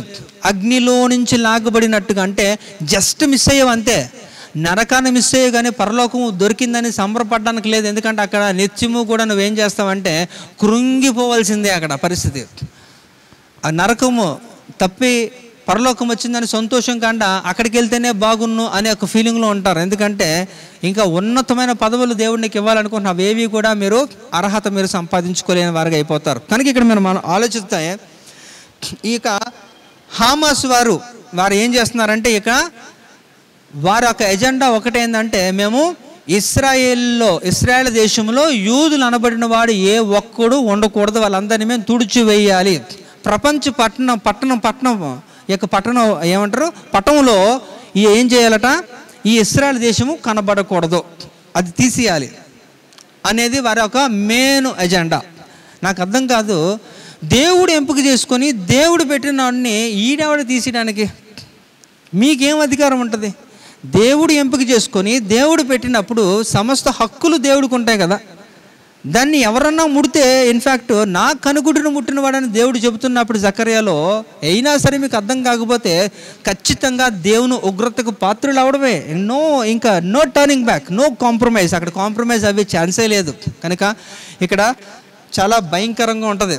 ఇప్పుడు మనం ఒక పేరు గురించి మనం మాట్లాడుతున్నాం. పాలస్తీనా అనేది ఎవరు పెట్టారు అనేది, నేను ఫిలిస్తీన్లు అనబడిన ఒక పదం నుంచి పాలస్తీనా అనే ఒక పదం వచ్చింది. ఇప్పుడు ఈ ఫిలిస్తీన్లుని ఈ యొక్క ఎవరంటే క్రీస్తు శకం 135లో రోమన్ చక్రవర్తి దేశంలో ఆ కాలంలో దేశాన్ని జయించి అన్ని దేశాలు జయించుకుంటూ ఈ రోమ చక్రవర్తి ఏం చేశారంటే యూదులను కూడా ఏం చేశారు, జయించి ఆ ఇశ్రాయేల్ని ఆక్రమించుకొని యూదులందరి మీద కూడా ఏం చేస్తారంటే తిరుగుబాటు చేశాడు. అయితే యూదులు కూడా ఏం చేశారంటే ఈ రోమ చక్రవర్తి మీద తిరుగుబాటు చేశారు. తిరుగుబాటు చేసినప్పుడు వాడికి కోపం వచ్చి వారిని జయించి హింసించి కొట్టి ఎంతగా అంటే ఆ కాలంలో రక్తపాతం ఏంటంట, మోకాళ్ళ లోతు రక్తాన్ని ప్రవహింపజేసాడట. అంటే ఎంతమంది యూదుల్ని చంపేసాడో ఆలోచించండి. మోకాళ్ళ లోతు రక్తం పారాలంటే ఎంతమంది చావాలండి, అవునా కాదా? అంటే అంతమందిని వాడు నిర్దాక్షిణంగా చంపేశాడు. అయితే చంపేసి ఇంకా వాడికి కోపం తీరక ఏం చేశారంటే ఇశ్రాయేల్ దేశంలోనే ఆ యూదుల్లోని ఒక భూభాగాన్ని ఏం చేశారంటే వారి శత్రువులైన ఫిలిస్తీన్లు పేరు పెట్టాడు. ఆ ఫిలిస్తీన్ నుంచి వచ్చిందే పాలస్తీనా కాబట్టి ఆ పేరు వీడే పెట్టాడు. ఏంటట, హ్యాడ్రిన్ అట. హ్యాడ్రిన్ అనే ఒక వ్యక్తి ఈ యొక్క పాలస్తీనా అనే ఒక పేరు పెట్టడానికి కారకుడు. అంటే అదంతా కూడా ఇశ్రాయేల్ భూభాగమే. అందులో కొంచెం ఒక స్థలాన్ని ఏం చేశారంటే వాడు పాలస్తీనా అని పెట్టాడు, అంటే ఫిలిస్తీన్లని. అంటే ఇప్పుడు మీరు ఆలోచించండి, మీకు ఇష్టమైన వారు అంటే మీకు శత్రువులుగా ఉంటున్న వారు, మీ శత్రువులు ఎవరైతే ఉన్నారో వారికి మీ ఇంటి పేరు పెడితే ఎలాగుంటుంది? ఎలా ఉంటుంది? కోపం వస్తుంది కదా. ఎందుకంటే వారు చేస్తున్న ప్రతిదీ కూడా జనాలు ఎవరికి నచ్చలేనప్పుడు, వారిని అందరూ తిట్టుకుంటున్నప్పుడు అది మీ ఇంటి పేరును తిట్టుకుంటున్నట్టే. అంటే మీరు ఏమీ చేయలేదు కానీ మీ పేరు అక్కడ రావడం వలన ఏమవుతుందంటే అందరూ కూడా అభ్యంతర పడతా ఉంటారు. ఇక్కడ జరిగింది అదే. ఇక్కడ ఇశ్రాయేల్ భూభాగంలో ఒక స్థలాన్ని ఈ యొక్క హ్యాడ్రిన్ అనేవాడు క్రీస్తు శకం 135 ఆ ప్రాంతంలో ఏం చేశారట, ఈ ప్లేస్కి పేరు పెట్టేశాడు పాలస్తీనా అనేది. ఆ పాలస్తీనా ఇప్పుడు కొనసాగుతూనే ఉంది. కనుక మనం ఆలోచిస్తే వాళ్ళు యుద్ధం ప్రకటించిన రోజు ఒక పేరు కూడా పెట్టారట యుద్ధానికి. అక్టోబర్ 7వ తారీఖున వాళ్ళు పెట్టిన యుద్ధం పేరు ఏంటో తెలుసా? అల్ అక్సా స్టామ్ అట. అల్ అక్సా స్టామ్ అంటే ఈ అల్ అక్సా స్టామ్ అనేది వారి యుద్ధానికి పెట్టుకున్న పేరు. ఎవరి మీద? ఇశ్రాయేల్ దేశం మీద యుద్ధం ప్రకటిస్తున్నప్పుడు వారు పెట్టిన ఒక పేరు అది. ఎందుకు అలా పెట్టారు అనేసి అంటే, ఇప్పుడు సొలొమోను కట్టించిన దేవాలయము టెంపుల్ మౌంట్ అని పిలుస్తాం కదా, పరిశుద్ధ పర్వతము. ఇందాక మనం కొన్ని ఒక వచనాలు చదువుకున్నాం. పరిశుద్ధ పర్వతము సియోను కొండ అని, లేకపోతే దేవుని యొక్క పరిశుద్ధ ఆలయం అని, అలా కొన్ని ఒక వచనాలు మనం చదువుకున్నాం. ఆ స్థలంలో వీళ్ళు ఏం చేస్తున్నారంటే, అదే స్థలంలో ఇక్కడ ఏం చేస్తారంటే అల్ అక్సా స్టామ్ అనేది వాళ్ళు ఏంటంటే, స్టామ్ అంటే తుఫాను. ఇప్పుడు మేము ఈ ఇశ్రాయేల్ ప్రజల మీద ఒక్కసారిగా తుఫానుగా మేము ఏం చేస్తామట, దాడి చేస్తాం. ఇది మేము దాడి చేసి అది ఆక్రమించుకొని మాది. ఇప్పుడు ప్రస్తుతానికి అక్కడ ఏముంది తెలుసా? మసీదు ఉంది. దేవుడు పరిశుద్ధ స్థలము లేకపోతే మందిరము కట్టాలంటున్న స్థలంలో ఆల్రెడీ కట్టిన దాన్ని ఎన్నోసార్లు విరగ్గొట్టిన తర్వాత అక్కడ ఈ యొక్క ముస్లింలు ఏం చేశారంటే ఒక మసీదు కట్టుకున్నారు. ఆ మసీదు పేరే అల్ అక్సా. ఆ మసీదు పేరే ఏం చేశారంటే యుద్ధానికి వారు పెట్టుకున్న పేరు అల్ అక్సా స్టామ్ అని పెట్టుకున్నారు. ఎవరి మీద? ఇశ్రాయేల్ మీద. అంటే మేమందరూ కూడా మూకుమ్మడిగా ఏం చేస్తాం, ఇశ్రాయేల్ ప్రజల్ని మేము చుట్టుముట్టుతాం, వారిని లేకుండా చేస్తామని చెప్పేసి వాళ్ళు యుద్ధం ప్రకటించారు. సో దాన్ని తిప్పుకొట్టడానికి వారు ఎంతో ప్రయత్నం చేశారు. అయితే ఇప్పుడు మీకు ఇంకా కొంచెం ఎక్స్ప్లెయిన్ చేయాలంటే ఒక భూభాగం ఉందండి. ఇదంతా కూడా భూభాగం అనుకోండి. ఈ భూభాగంలో ఇదంతా ఇశ్రాయేలే. ఇందులో ఒక స్థలాన్ని ఆక్రమించుకున్నారు కదా. ఇప్పుడు పాలస్తీనా అని మాట్లాడుకున్న ఏదైతే స్థలం, ఫిలిస్తీన్లు అందులో చొరబడి వారు నివాసయోగ్యంగా చేసుకున్న స్థలాన్ని, ఆ స్థలానికి ఏం చేశారంటే అందులోనే ఇక్కడ యెరూషలేము మందిరం ఎక్కడ కట్టబడాలో దేవుడు కోరుకున్న స్థలం ఏదో ఆ స్థలాన్ని అల్ అక్సా అనే ఒక మందిరము మసీదు కట్టబడింది ముస్లింల ద్వారా. అంటే ఇశ్రాయేల్ దేశంలోనే ఈ పాలస్తీయులు వారికి ఒక మందిరాన్ని కట్టుకొని ముస్లింల సహాయంతో ఆ స్థలాన్ని ఏం చేస్తారంటే వారికి ఒక గోడ కట్టారు. దానికి ఆ మందిరానికి అంటే ఆ మసీదుకి వారికి ఒక మధ్యలో ఒక గోడ కట్టారు. దాన్నే వెస్టర్న్ వాల్ అంటారు. అంటే ఏడుపుల గోడ అంటారు కదా. ఇశ్రాయేల్ దేశంలోకి మీరు వెళ్తే మీరు ఒకవేళ అందులో క్లిప్పింగ్స్ చూసినా ఇశ్రాయేల్ ప్రజలు యూదులందరూ కూడా వెళ్ళి అక్కడ ఆ గోడ దగ్గర ఏడుస్తూ ఉంటారు, మొర పెడతా ఉంటారు. ఎందుకో తెలుసా? ఇది మా భూభాగం కదా, ఇది నీవు కోరుకున్న స్థలం కదా, ఇక్కడ మేము మందిరం కట్టాలి కదా, మా భూభాగంలో మేము కోరుకొని మందిరాన్ని కట్టుకునే స్థలాన్ని వారు ఆక్రమించుకొని అల్ అక్సా అని ఒక మసీదు కట్టుకొని వాళ్ళు మాత్రం మా భూభాగంలోకి వచ్చి వాళ్ళు ప్రార్థన చేసుకొని వెళ్ళొచ్చు, మేము మాత్రం ప్రార్థన చేసుకోవడానికి లేదు అని దేవుడికి మొరపెడుతూ, దేవా మాకు తీర్పు తీర్చు, మా మొర విను అని చెప్పి వారు రొమ్ము కొట్టుకొని వారు బాధపడుతున్న స్థలం పేరే వెస్టర్న్ వాల్. ఏడుపుల గోడ దగ్గర వాళ్ళు ఏడిసేది ఇదే. ఎవరు? ఇశ్రాయేల్ ప్రజలందరూ కూడా అక్కడ. కనుక అయితే దేవుడు ఆ మొర వినట్లేదు అంటారా? వింటున్నాడా లేదా? వింటాడా? నీవు నాకు మొర పెట్టుము, నేను నీకు ఉత్తరం ఇచ్చేదనని దేవుడు వాగ్దానం చేశారు కదా. మరి ఇంకా ఎందుకు ఉత్తరం రాలేదు? ఎందుకు రాలేదు? ఎందుకంటే ఇంకా దేవుడు ఏం చేస్తారంటే 2 పేతురు 3వ అధ్యాయము 19-20 వచనంలో మనం చూస్తే దేవుని దీర్ఘశాంతము ఇంకా కనిపెట్టుచున్నదట. దేవుడు ఇంకా ఎదురు చూస్తున్నాడు. ఎందుకంటే అయితే వాళ్ళు మారడానికి, అలాగే వీళ్ళు మారడానికి. దేవుడు ఒక్కసారిగా ఎవరి మీద కూడా ఒక పనిష్మెంట్, ఒక తీవ్రంగా ఒక శాపం ఇవ్వడండి. అనేకమైన ఒక పరిణామాల్లో చూస్తాడు. వార్నింగ్ ఇచ్చిన తర్వాతే దేవుడు నాశనం చేస్తాడు. ఇక్కడ నాశనానికి పాత్రులు అయిపోతున్నారు. కారణం ఏంటంటే వాళ్ళు ఇప్పటి నుంచి కాదు, 5700 సంవత్సరాల నుంచి చరిత్ర నుంచి అదే చేస్తున్నారు, కొనసాగుతూనే ఉన్నారు. కనుక వారి సమయం అయిపోయింది. అందుకనే సామెతల గ్రంథం 29వ అధ్యాయం 1వ వచనంలో ఏముందట? ఎన్నిసార్లు గద్దించినా ఏమవుతుందట? హఠాత్తుగా నాశనం అయిపోతారు. కనుక ఇక్కడ దేవుడు ఒక ఉగ్రతను వారు చూసే ఒక పరిస్థితికి వారు తెచ్చుకుంటున్నారు. కనుక వారు అల్ అక్సా స్టామ్ అనే ఒక యుద్ధానికి ఒక పేరు పెట్టుకొని ఇశ్రాయేల్ మీద దాడి చేస్తే వీళ్ళు కూడా ఏం చేశారంటే ఇశ్రాయేల్ కూడా ఒక యుద్ధాన్ని ప్రకటించారు. దాన్ని కూడా ఒక ఏం పెట్టారంటే వాళ్ళు కూడా ఐరన్ స్వాడ్ అని పెట్టారు. వీళ్ళు కూడా ఇశ్రాయేల్ కూడా వారు ఆపరేషన్ స్టార్ట్ చేసి ఐరన్ స్వాడ్ అంట. ఐరన్ స్వాడ్ అంటే ఇనప ఖడ్గము అనేది. అవునా కదా? దేవుని వాక్యం ఏంటిదట? హెబ్రీ పత్రిక 4వ అధ్యాయము 12వ వచనంలో 2 అంచులు గల ఖడ్గము కదా, ఎటువంటి అయినా వాడి అయినా ఖడ్గము. అది ఎలాంటిదంటే అది ఏ యొక్క శాస్త్రవేత్త, ఏ యొక్క డాక్టర్ కూడా దాన్ని పరిశీలించలేడు, ఎవడు కూడా. కానీ నీ హృదయాన్ని ఏం చేస్తాట? ఆలోచనలు, తలంపులను, మూల్గులను, కీళ్ళను, మధ్యలో మొత్తం అన్నిటిని కూడా ఏం చేస్తాట? స్కాన్ చేస్తుంది. అయితే ఇక్కడ వీళ్ళు పెట్టుకున్న ఒక పేరు ఏంటంటే ఐరన్ స్వాడ్ అట. ఒక ఇనప ఖడ్గముగా నేను మీ మీదకి వస్తానని చెప్పి వారు కూడా యుద్ధము చేస్తున్నారు. అయితే యుద్ధము యెహోవాదే. హల్లెలూయా. నేను చెబుతున్నా మళ్ళా యుద్ధము మాత్రము, అందుకే అంటున్నాడు ఆయన, నేను స్టార్ట్ చేయలేదు యుద్ధము, మీరు చేస్తారు కానీ ముగించేది మాత్రం మేమే అంటున్నాడు. ఎందుకంటే దేవుడు వారి పక్షం ఉన్నాడు కాబట్టి అంత గొప్పగా, అంత ధైర్యంగా చెప్తున్నాడు. అందుకే కీర్తనకారుడు 118వ కీర్తన 6వ వచనంలో యెహోవా నా పక్షమునున్నాడు, నేను భయపడను, నరులు నాకు ఏమి చేయగలరు అని ఆయన ప్రశ్నిస్తున్నాడు. అంటే దేవుడు ఎవరి పక్షాన్ని ఉంటారో వాడిని ఎవడు ముట్టలేడు. గుర్తుపెట్టుకోండి, ఎవడు ఏం చేయలేడు. యెహోవా నా పక్షంనున్నాడు, నేను భయపడను. నరులు నాకేమి చేయగలరు?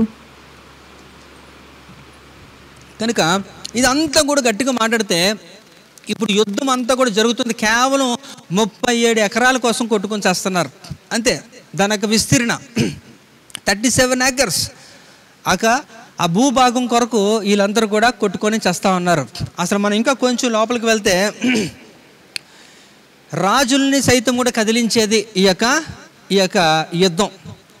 అనేక దేశాల్లో అనేక సార్లు ఎన్నో జరిగాయి, కానీ ఇశ్రాయేలుతో సంబంధం లేనిది ఏదన్నా సరే మనకి పెద్దగా పట్టింపు అవసరం లేదు. ఎందుకంటే వారి యొక్క వ్యాపారం కొరకో లేకపోతే అధికారం కొరకో ఇంకేదో. కానీ ఇశ్రాయేలుతో యుద్ధం అంటే దేవునితో యుద్ధమే. కనుక చాలా జాగ్రత్తగా మనము ఉండాలి. ఇక్కడ మనం చూస్తే అసలు ఎందుకు ఇదంతా కూడా జరుగుతుందంటే, ఇది ఎవరి వల్ల వచ్చిందో కూడా మీకు చెప్పినప్పుడు ఆ వ్యక్తిని మీరు తిట్టుకోకూడదు. అయితే అదొక ప్రణాళిక. ఎప్పుడు చూద్దాం. ఆదికాండం 12వ అధ్యాయం 1-2 వచనాలు.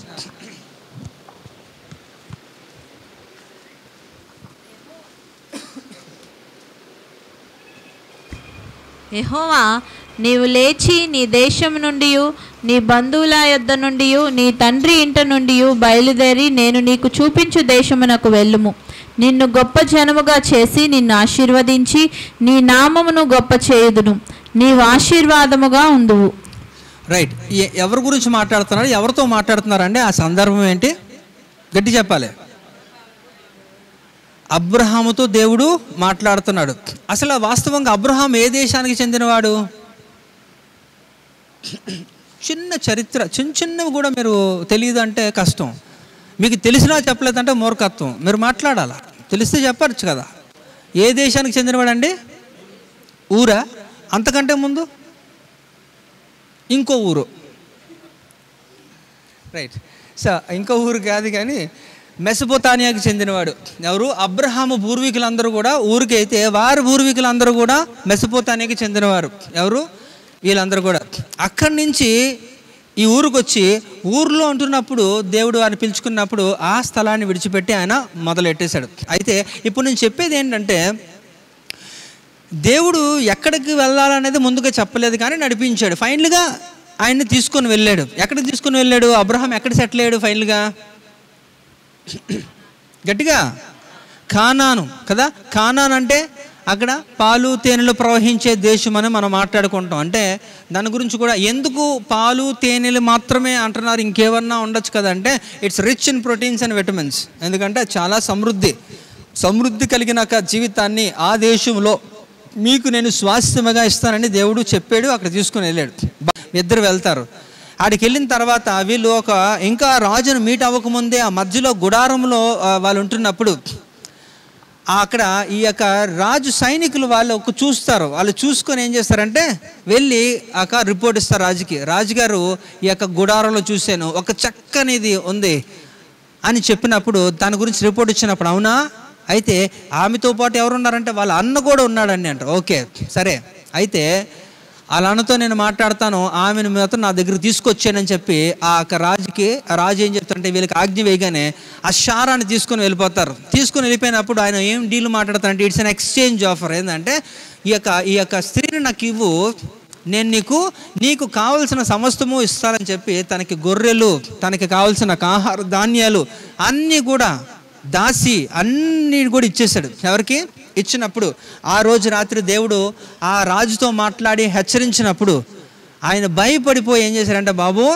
నువ్వు ఏం చెప్పావు, నాకు చెల్లి అని చెప్పావు, కానీ ఇక్కడ ఏం జరిగింది, ఇది కాదు అంటే అప్పుడు చెప్తాడు భార్య, మరి ఎందుకు నాకు చెప్పలేదు అంటే ఆయన అంటాడు అన్నమాట, ఇలాగా మీరు ఇలా చేస్తారంటే బాబు నువ్వు వద్దు, నీ చెల్లి వద్దు, నువ్వు ఇక్కడి నుంచి వెళ్ళిపో అని చెప్పి ఆయన్ని ఏం చేస్తాడు. ఇక్కడ దేవుడు చెప్తారన్నమాట, నా సేవకుని యొక్క భార్యని నువ్వు ముట్టిని ఎడల నీ యొక్క పరిస్థితి భయంకరంగా ఉంటుంది, నీ కుటుంబము నీ వంశం మొత్తము కూడా శాపగ్రస్తం అయిపోతారని దేవుడు వార్నింగ్ ఇచ్చినప్పుడు వెంటనే తను భయపడి తన భార్యను తనకు అప్పగించి తను ఇచ్చినవన్నీ కూడా తీసుకొని వెళ్ళిపోమంటాడు, తనకు భూభాగాన్ని ఖాళీ చేయమంటాడు. అలా ఖాళీ చేసినప్పుడు ఇక్కడ ఏం జరగాలంటే రెండు జరగాలి వాస్తవంగా, కానీ రెండూ జరగలేదు. ఏంటో జరగలేదంటే అబ్రహాం ఏం చేయాలంటే తను తీసుకున్నవి ఈ రాజు దగ్గర నుంచి పొందుకున్న ఆహారమే కానీ ఈ యొక్క భూభాగాలే కానీ, లేకపోతే దాసి అయిన హాగర్ కానీ, వీళ్ళెవరిని కూడా ఆయన ఇవ్వలేదు, రిటర్న్ ఇవ్వలేదు. నాకు వద్దు అని ఇచ్చేసి వెళ్ళిపోవాలి. ఆయన కూడా, ఈ రాజు కూడా ఏం అడగాలి?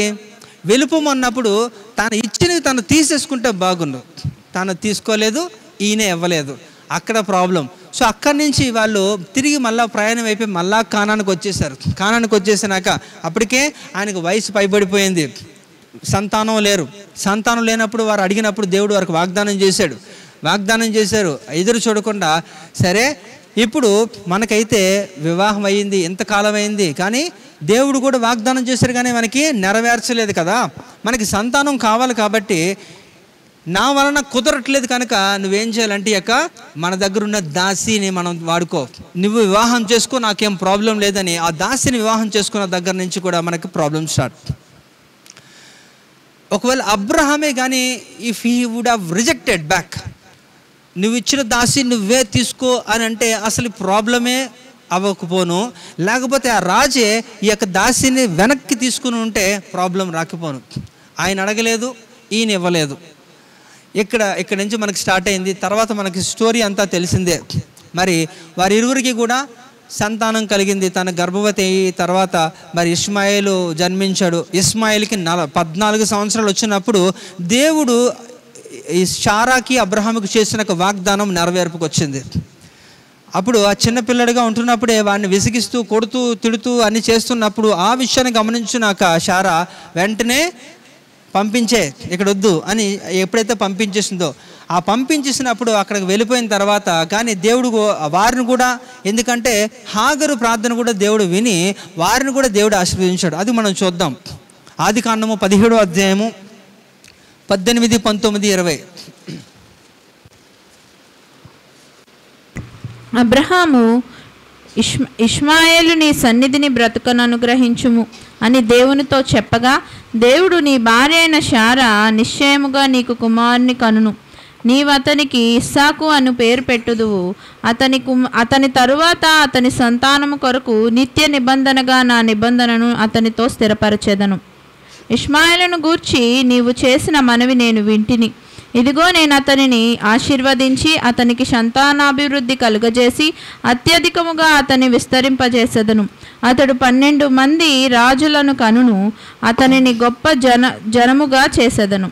రైట్. ఇక్కడ మీరు గమనించండి, ఎప్పుడైతే హాగరుతో వివాహం చేసుకొని హాగరు ద్వారా ఇష్మాయిల్ని కనిన తర్వాత, ఎప్పుడైతే ఈ యొక్క శారాకి హాగర్కి మధ్యలో వివాదం జరిగినప్పుడు వారిని పంపించి వేసినప్పుడు తను ప్రార్థన చేసినప్పుడు తన మనవి ఆలకించి దేవుడు ఇష్మాయిల్ని ఏ విధంగా ఆశీర్వదించారంటే, నీకు 12 మంది కలుగుతారు, రాజులుగా పడతారు.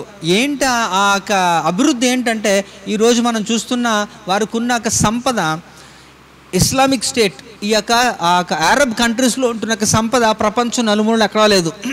వారికి ఏమంటారు, ఈ యొక్క పెట్రోల్ బావులు కానీ ఇవన్నీ కూడా, ఇలాంటివన్నీ కూడా చాలా ఐశ్వర్యం అంతా కూడా వాళ్ళకే ఉంది. అంటే వారిని ఏ విధంగా దేవుడు ఫలించే రీతిలో చేశారంటే, మళ్ళీ చెబుతున్నాను, ఇష్మాయేలు శరీర సంబంధుడు, ఇస్సాకు వాగ్దాన పుత్రుడు. ఓకే, అంటే వారికి భూమి మీద బ్లెస్సింగ్ అనమాట. అంటే ఎక్కడ అభివృద్ధి చెందండి అని దేవుడు చేశాడు, వారు అభివృద్ధి చెందారు. అంటే హాగరు ప్లస్ అబ్రహాము = 12 మంది రాజులు కలుగుతారు అనేది. అంటే ఇష్మాయేలు సంతానము నుంచి వచ్చిన వారు 12 మంది.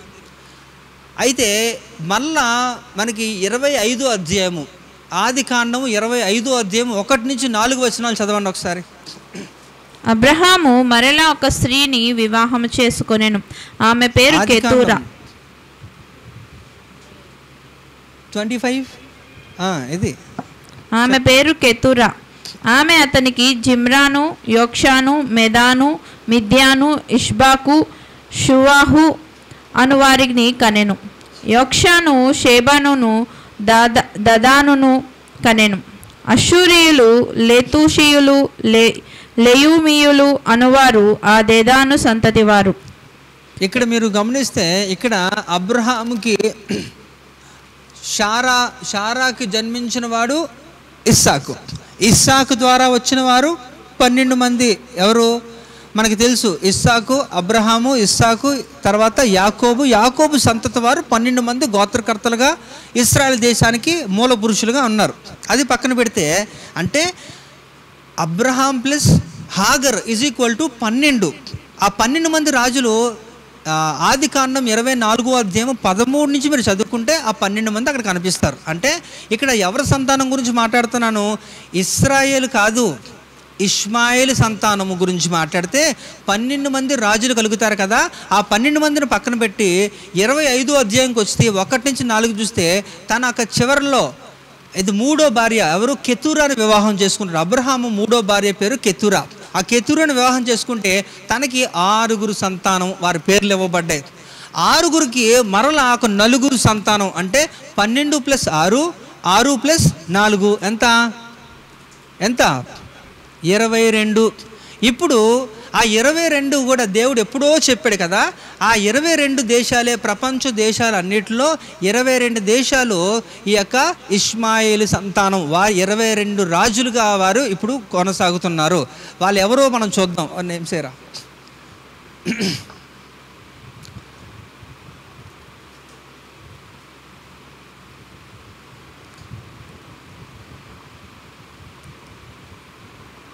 అదిగోండి.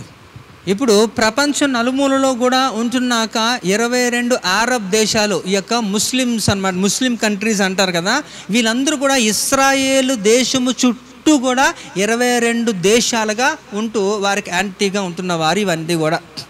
Algeria, Bahrain, Comoros island, Djibouti, Egypt, Iraq, Jordan, Kuwait, Lebanon, Libya, Morocco, Mauritania, Oman, Palestine, Qatar, Saudi Arabia, Somalia, Sudan, Syria, Tunisia, the UAE అంటే యునైటెడ్ అరబ్ ఎమిరేట్స్ అనేది అది ఒక 7 దేశాలు అన్నీ కూడా, యెమెన్ అనేది. ఈ యొక్క 22 దేశాలు కూడా దేవుడు చెప్పినది ప్రవచనం ఇవన్నీ కూడా ఇప్పుడు ప్రజెంట్ వీరందరూ కూడా ఏం చేస్తారంటే ఇశ్రాయేల్ దేశాన్ని చుట్టుముట్టి వారు నిరంతరము కూడా వారికి ఏం చేస్తారంటే శ్రమ కలుగులాగా చేస్తున్నారు. ఈ అన్ని దేశాలు కూడా దేవుడు ఎప్పుడో చెప్పాడు. వీళ్ళందరూ ఎవరు అంట? ఇష్మాయేలు సంతానం కదా.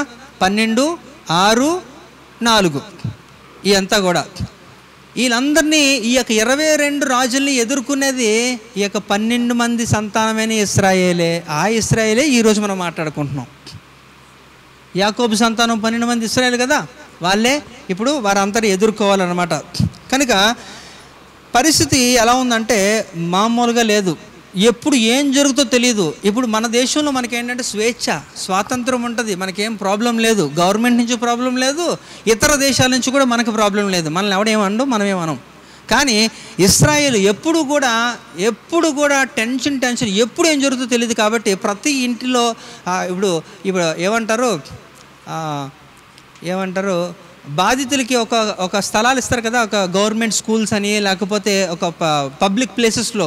అలా పబ్లిక్ ప్లేసెస్ అంతట్లో కూడా బాంబ్ షెల్టర్స్ ఉంటాయి. అంటే భూగర్భంలో వారు దాక్కోవడానికి వారు అన్ని యుద్ధం ఎప్పుడైతే జరుగుతుందో ఒక సైరన్ మోగుతుంది ఇశ్రాయేల్ దేశంలో, వారందరూ కూడా పబ్లిక్ ప్లేసెస్కి వెళ్ళిపోవాలి, ఇళ్ళల్లో ఉండకూడదు. ఎందుకంటే ఏ మిసైల్ ఏ బాంబు వచ్చి మీ మీద పడుతుందో తెలియదు. కాబట్టి ఆ పబ్లిక్ ప్లేసెస్లో ఈ యొక్క అండర్ గ్రౌండ్లో ఒక బాంబ్ షెల్స్ ఉంటాయి.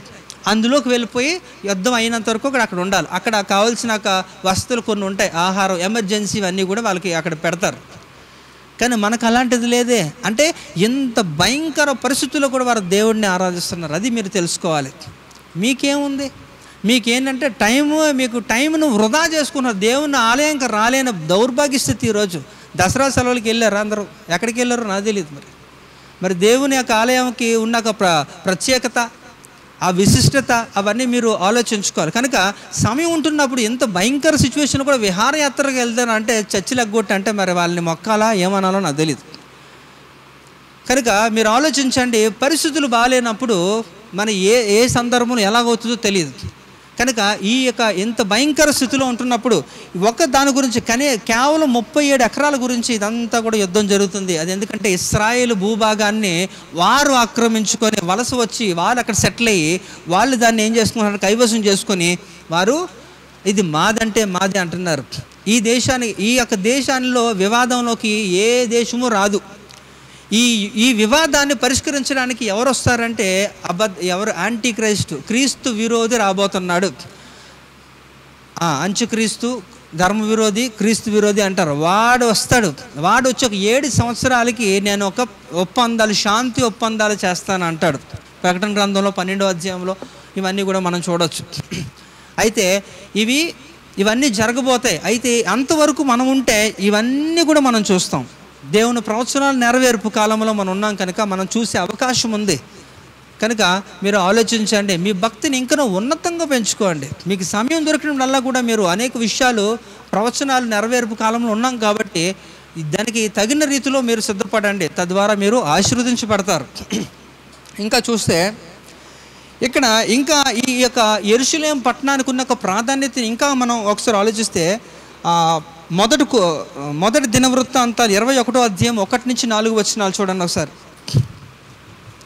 తరువాత సాతాను ఇశ్రాయేలునకు విరోధముగా లేచి ఇశ్రాయేలులను లెక్కించుటకు దావీదును ప్రేరేపింపగా, దావీదు యోవాబునకును జనుల యొక్క అధిపతులకును, మీరు వెళ్ళి బెయేర్షెబా మొదలుకొని దాను వరకు ఉండు ఇశ్రాయేలీలను ఎంచి వారి సంఖ్య నాకు తెలియటకై నా యొద్దకు దాన్ని తీసుకొని రండని ఆజ్ఞ ఇచ్చెను. అందుకు యోవాబు రాజా నా ఏలినవాడా, యెహోవా తన జనులను ఇప్పుడున్న వారి కంటే 100 ఎక్కువ మందిని చేయునుగాక. వారందరూ నా ఏలినవాని దాసులు కారా?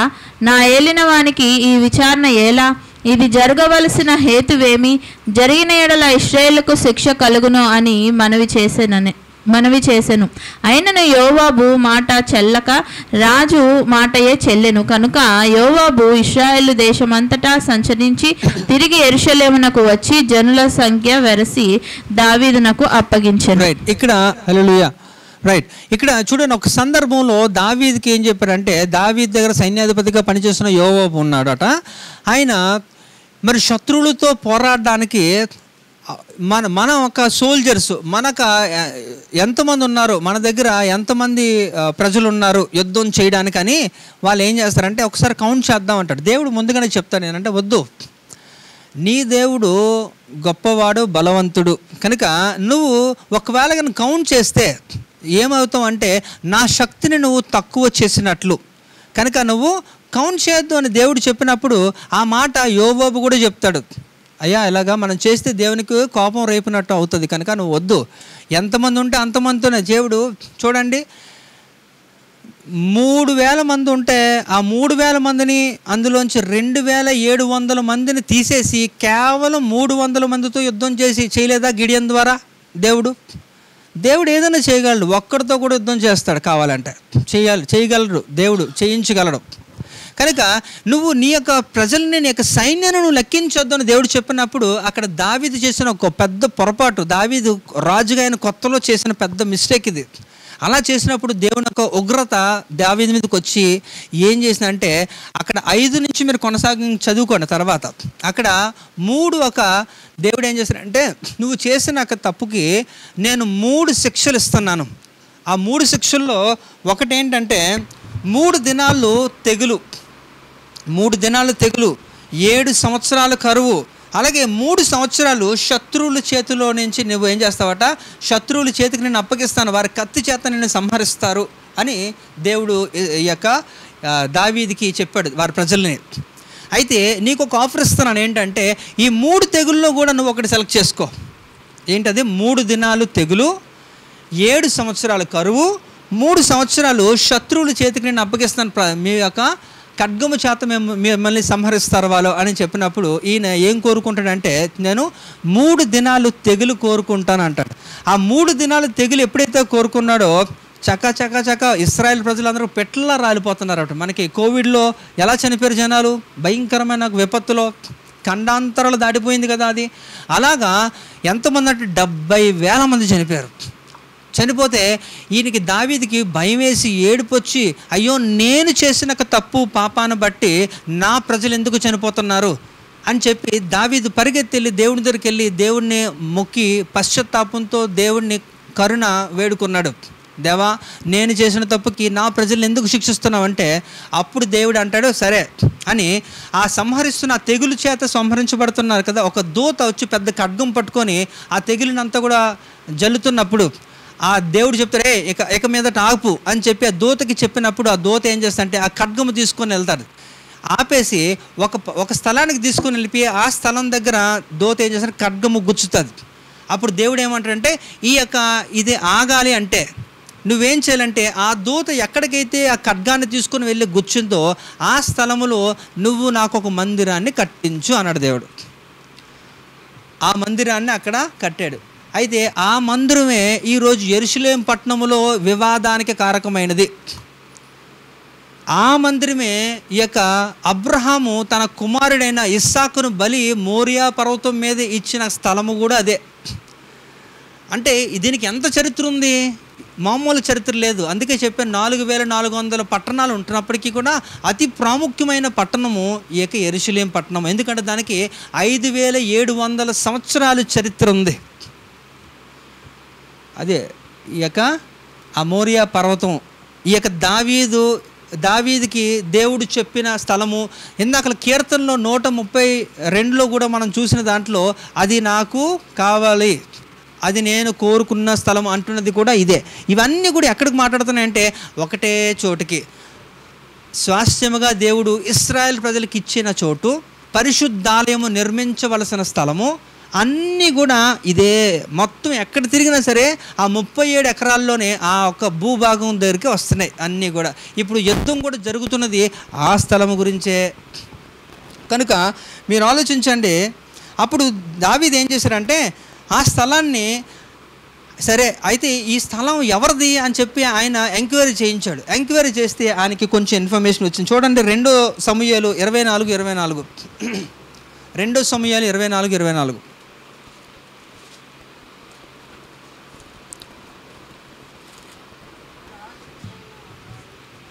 రాజు నేను అలాగు తీసుకొనను, వెల ఇచ్చి నీ యొద్ద కొందును, వెల ఇయ్యక నేను తీసుకొనిన దానిని నా దేవుడైన యెహోవాకు దహన బలిగా అర్పించనని అరౌనాతో చెప్పి ఆ కళ్ళమును ఎడ్లను 70 తులముల వెండిని కొనెను. అక్కడ దావీదు యెహోవా నామమున ఒక బలిపీఠము కట్టించి దహన బలులను సమాధాన బలులను అర్పించెను. యెహోవా దేశము కొరకు చేయబడిన విజ్ఞాపనలను ఆలకింపగా ఆ తెగులు ఆగి ఇశ్రాయేలును విడిచిపోయెను. రైట్. అంటే ఇక్కడ ఆ స్థలం ఎవరిదని దావీదు ఎంక్వైరీ చేస్తున్నప్పుడు ఒక పలానా వ్యక్తిదని తెలిసినప్పుడు అతను వెళ్ళి మాట్లాడితే ఆయన వణుకుపోతుంటాడు. ఎందుకంటే ఆయన సామాన్యుడు, కానీ ఆ స్థలం అయింది. అప్పుడు ఏమన్నాడంటే, అయ్యా మీకైతే నేను ఫ్రీగానే ఇచ్చేస్తాను, తీసుకోండి అంటే, నాకు ఫ్రీగా వద్దు, నువ్వు చెప్పు దానికి వెల నేను చెల్లిస్తానని చెప్పి 50 తులాలు సిల్వర్ కాయిన్స్ అనమాట. అంటే 50 తులాలు వెండి ఇచ్చాడట. ఇంకా మనం చూస్తే మనం కొంచెం చూద్దాం. మొదటి దినవృత్తాంతాలు 21-25 కూడా చూడండి, ఇంకా అందులో డీటెయిల్స్ ఉంటాయి. మొదటి దినవృత్తాంతాలు 21-25 లేదా అది కాదు. ఆ భూమికి 600 తులముల బంగారమును అతనికి ఇచ్చెను.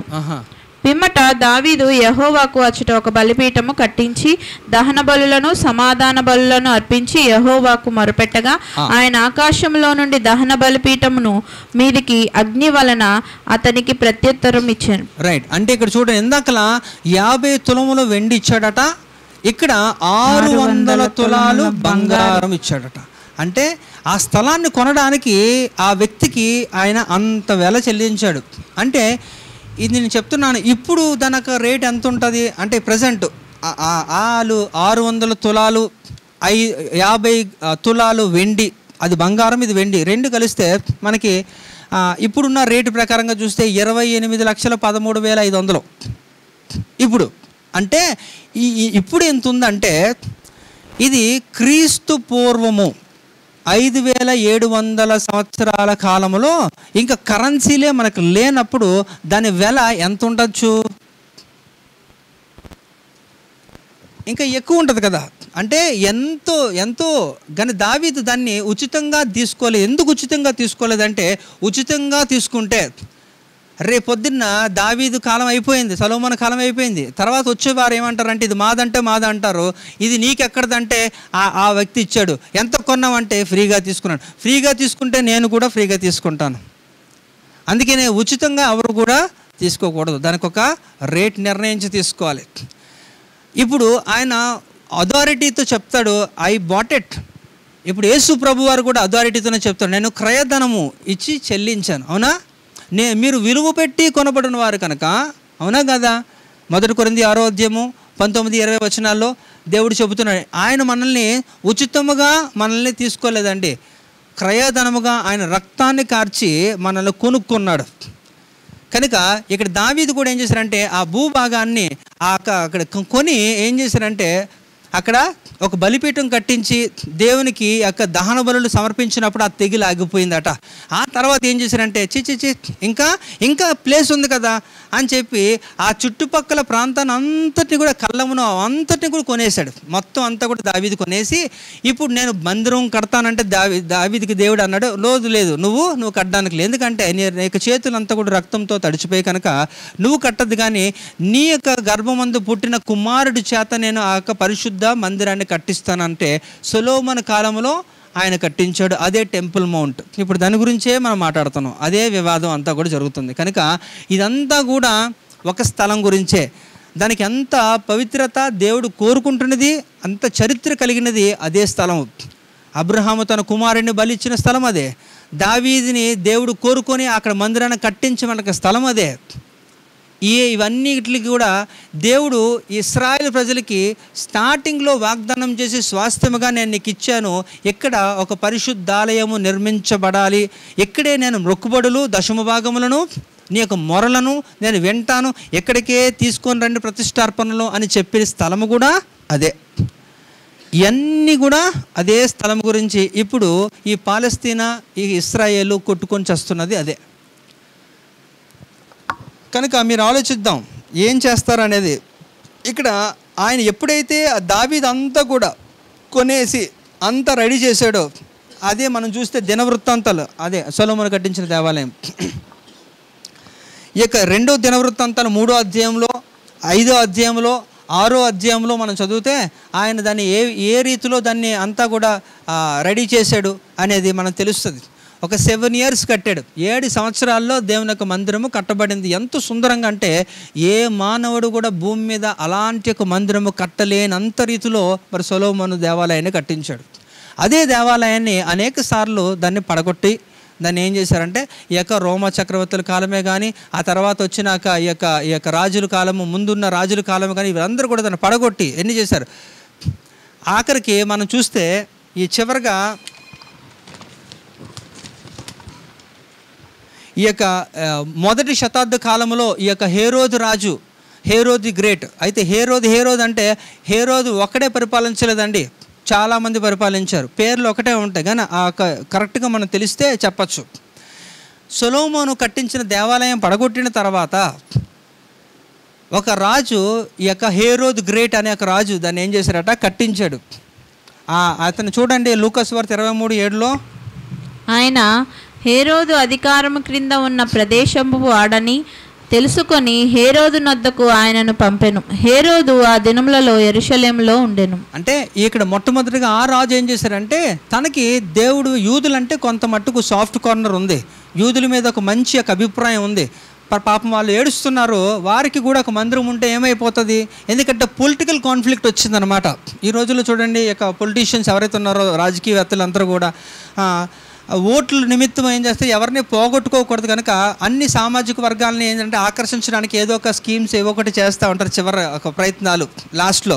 అలాగా ఈ యొక్క హేరోదు గ్రేట్ అనే ఒక రాజు కాలంలో ఆ చక్రవర్తి కాలంలో ఈ యూదులకి ఈ యొక్క సొలొమోను కట్టించిన ఒక దేవాలయం పడగొట్టిన తర్వాత ఆయన ఒక మందిరాన్ని ఒక చిన్న అంత గొప్పగా కాకపోయినా చిన్నగా ఆయన కట్టించాడు అదే స్థలంలో.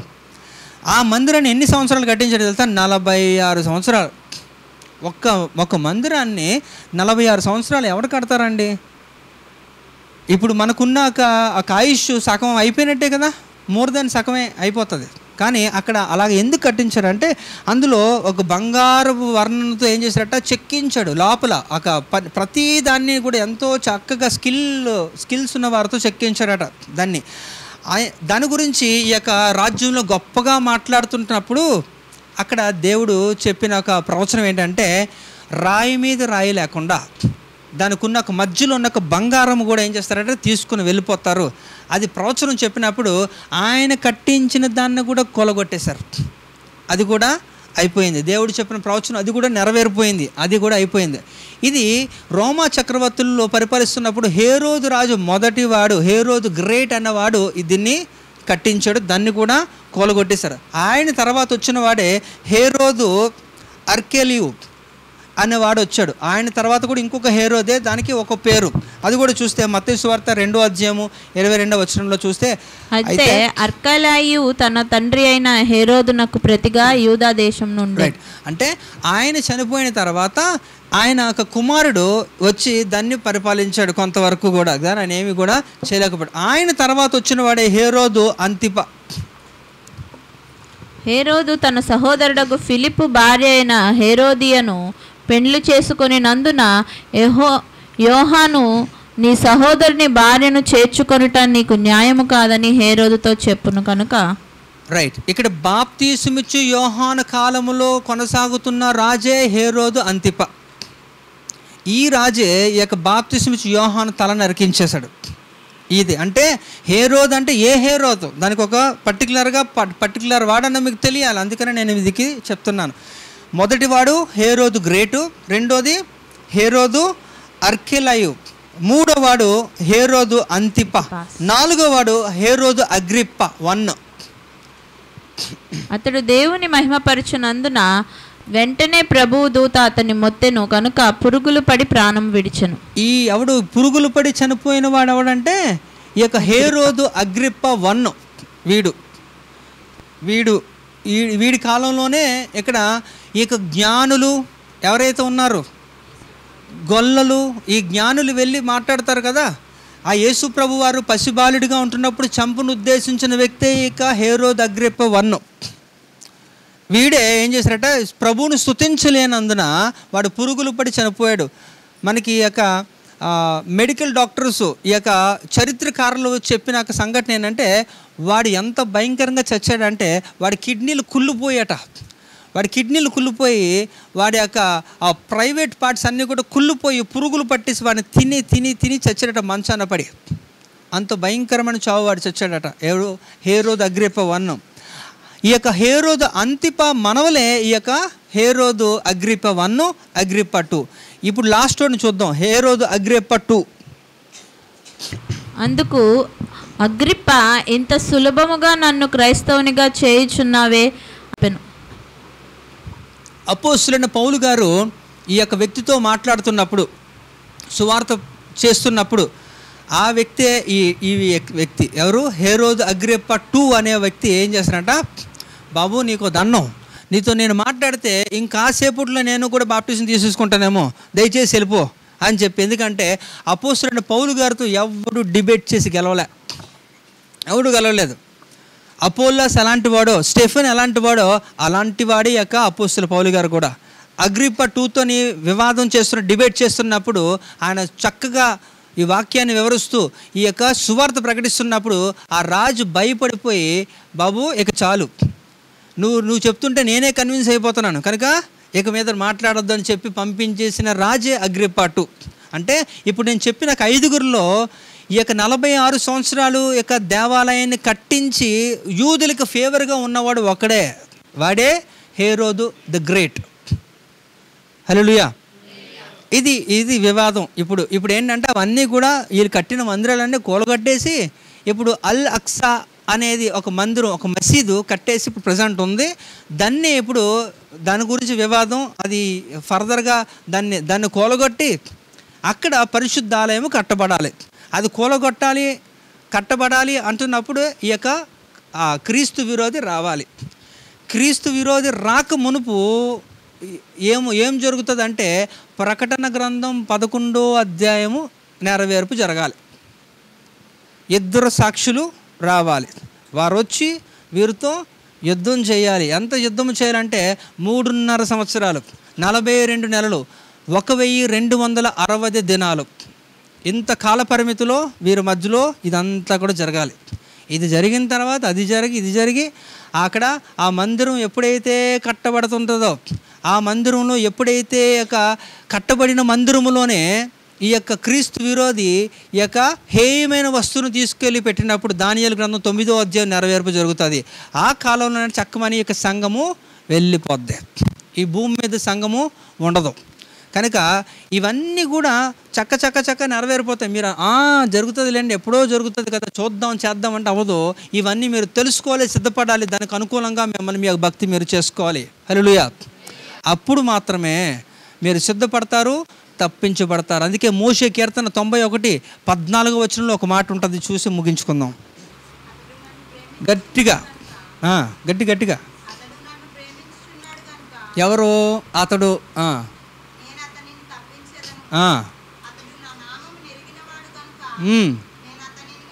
రైట్.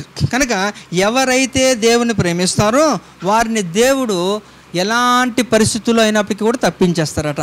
అంత్యకాలంలో జరుగుతున్నాక సంభవాలు ఏదైనప్పటికీ కూడా వాటి నుంచి దేవుడు నేను తప్పించాలంటే నువ్వు దేవుని ప్రేమించాలి. నువ్వు దేవుని ప్రేమించేవాడిగా ఉంటే ఖచ్చితంగా దేవుని ఆజ్ఞను పాటించేవాడిగా ఉంటావు, ఆయన చిత్తము చేయవాడిగా ఉంటావు 100%. అందులో ఏమి డోకా ఉండదు కదా. నువ్వు ఎప్పుడైతే ఆయన ప్రేమించట్లేదో, ఆయన ఏదైతే నువ్వు గణపరచట్లేదో, ఖచ్చితంగా ఈ యొక్క భయంకరమైన విపత్తు కాలంలో మీరు దొరికిపోతారు. అంటే దేవుని ఉగ్రత నుంచి మీరు తప్పించుకోలేని పరిస్థితుల్లోకి వెళ్ళిపోతారు. కనుక సమయం ఉంటున్నప్పుడు సద్వినియోగం చేసుకుని, అందుకనే ఎఫెసీ రాసిన పత్రిక 5వ అధ్యాయము 15-16 వచనాల్లో అపోస్తలుడు పౌలు ఏంటంటున్నాడట, దినములో చెడ్డవి కనుక ఏం చేయాలట? సమయాన్ని పోనివ్వద్దు బాబోయ్. అంటే సమయమే మాకెందుకండి, టైం వచ్చినప్పుడు చూస్తామంటారు. టైం వచ్చినప్పుడు చూడడానికి లేదు, కాలడమే. ఇందాక కాలుతున్నారు వాళ్ళు 2 వ్యక్తులు. ఇక్కడ పాపం వాళ్ళకన్నా సరే ఒక విశ్రాంతి ఉంది. ఆ కాలిపోయిన తర్వాత బూడిదేవి అయిపోయింది. కానీ నరకానికి వెళ్తే యుగయుగాలు కాలుతారు హ్యాపీగా. ఎంత భయంకరం ఉంటుందో పరిస్థితి. కనుక దయచేసి మళ్ళీ చెప్తున్నాను, నరకము that is not design for you. అది మీ కొరకు చేయబడిన స్థలము కాదు, అది పడిపోయిన దూతల కొరకు చేయబడిన స్థలం ఉంది. కానీ అక్కడికి మీరు కూడా వెళ్ళడానికి ఇష్టపడిపోతున్నారు. కారణం ఏంటో తెలుసా? మీ భక్తి వైఖరిలో లోపం. కనుక భక్తిని సరిచేసుకుందాం. ఆసక్తికరమైన విషయాలు తెలుసుకొని తద్వారా మీరు దేవునికి దగ్గరగా ఉండండి. పనికి వాని యొక్క మాటలు, పనికి రాని చెత్తని మీరు బుర్రలో పెట్టుకోవడం వలన మీకు కలిగిన ప్రయోజనము శూన్యం. కనుక సమయాన్ని సద్వినియోగం చేసుకుందాం, దేవునికి ఇష్టలుగా ఉందాం, సిద్ధపడే గుంపులో మనం ఉందాము. తద్వారా మనము, మన కుటుంబాలు, మన సంఘము ఆశీర్వదించబడుతుంది. హల్లెలూయా. దేవుడి యొక్క కొద్ది మాటలు దీవించును కాక.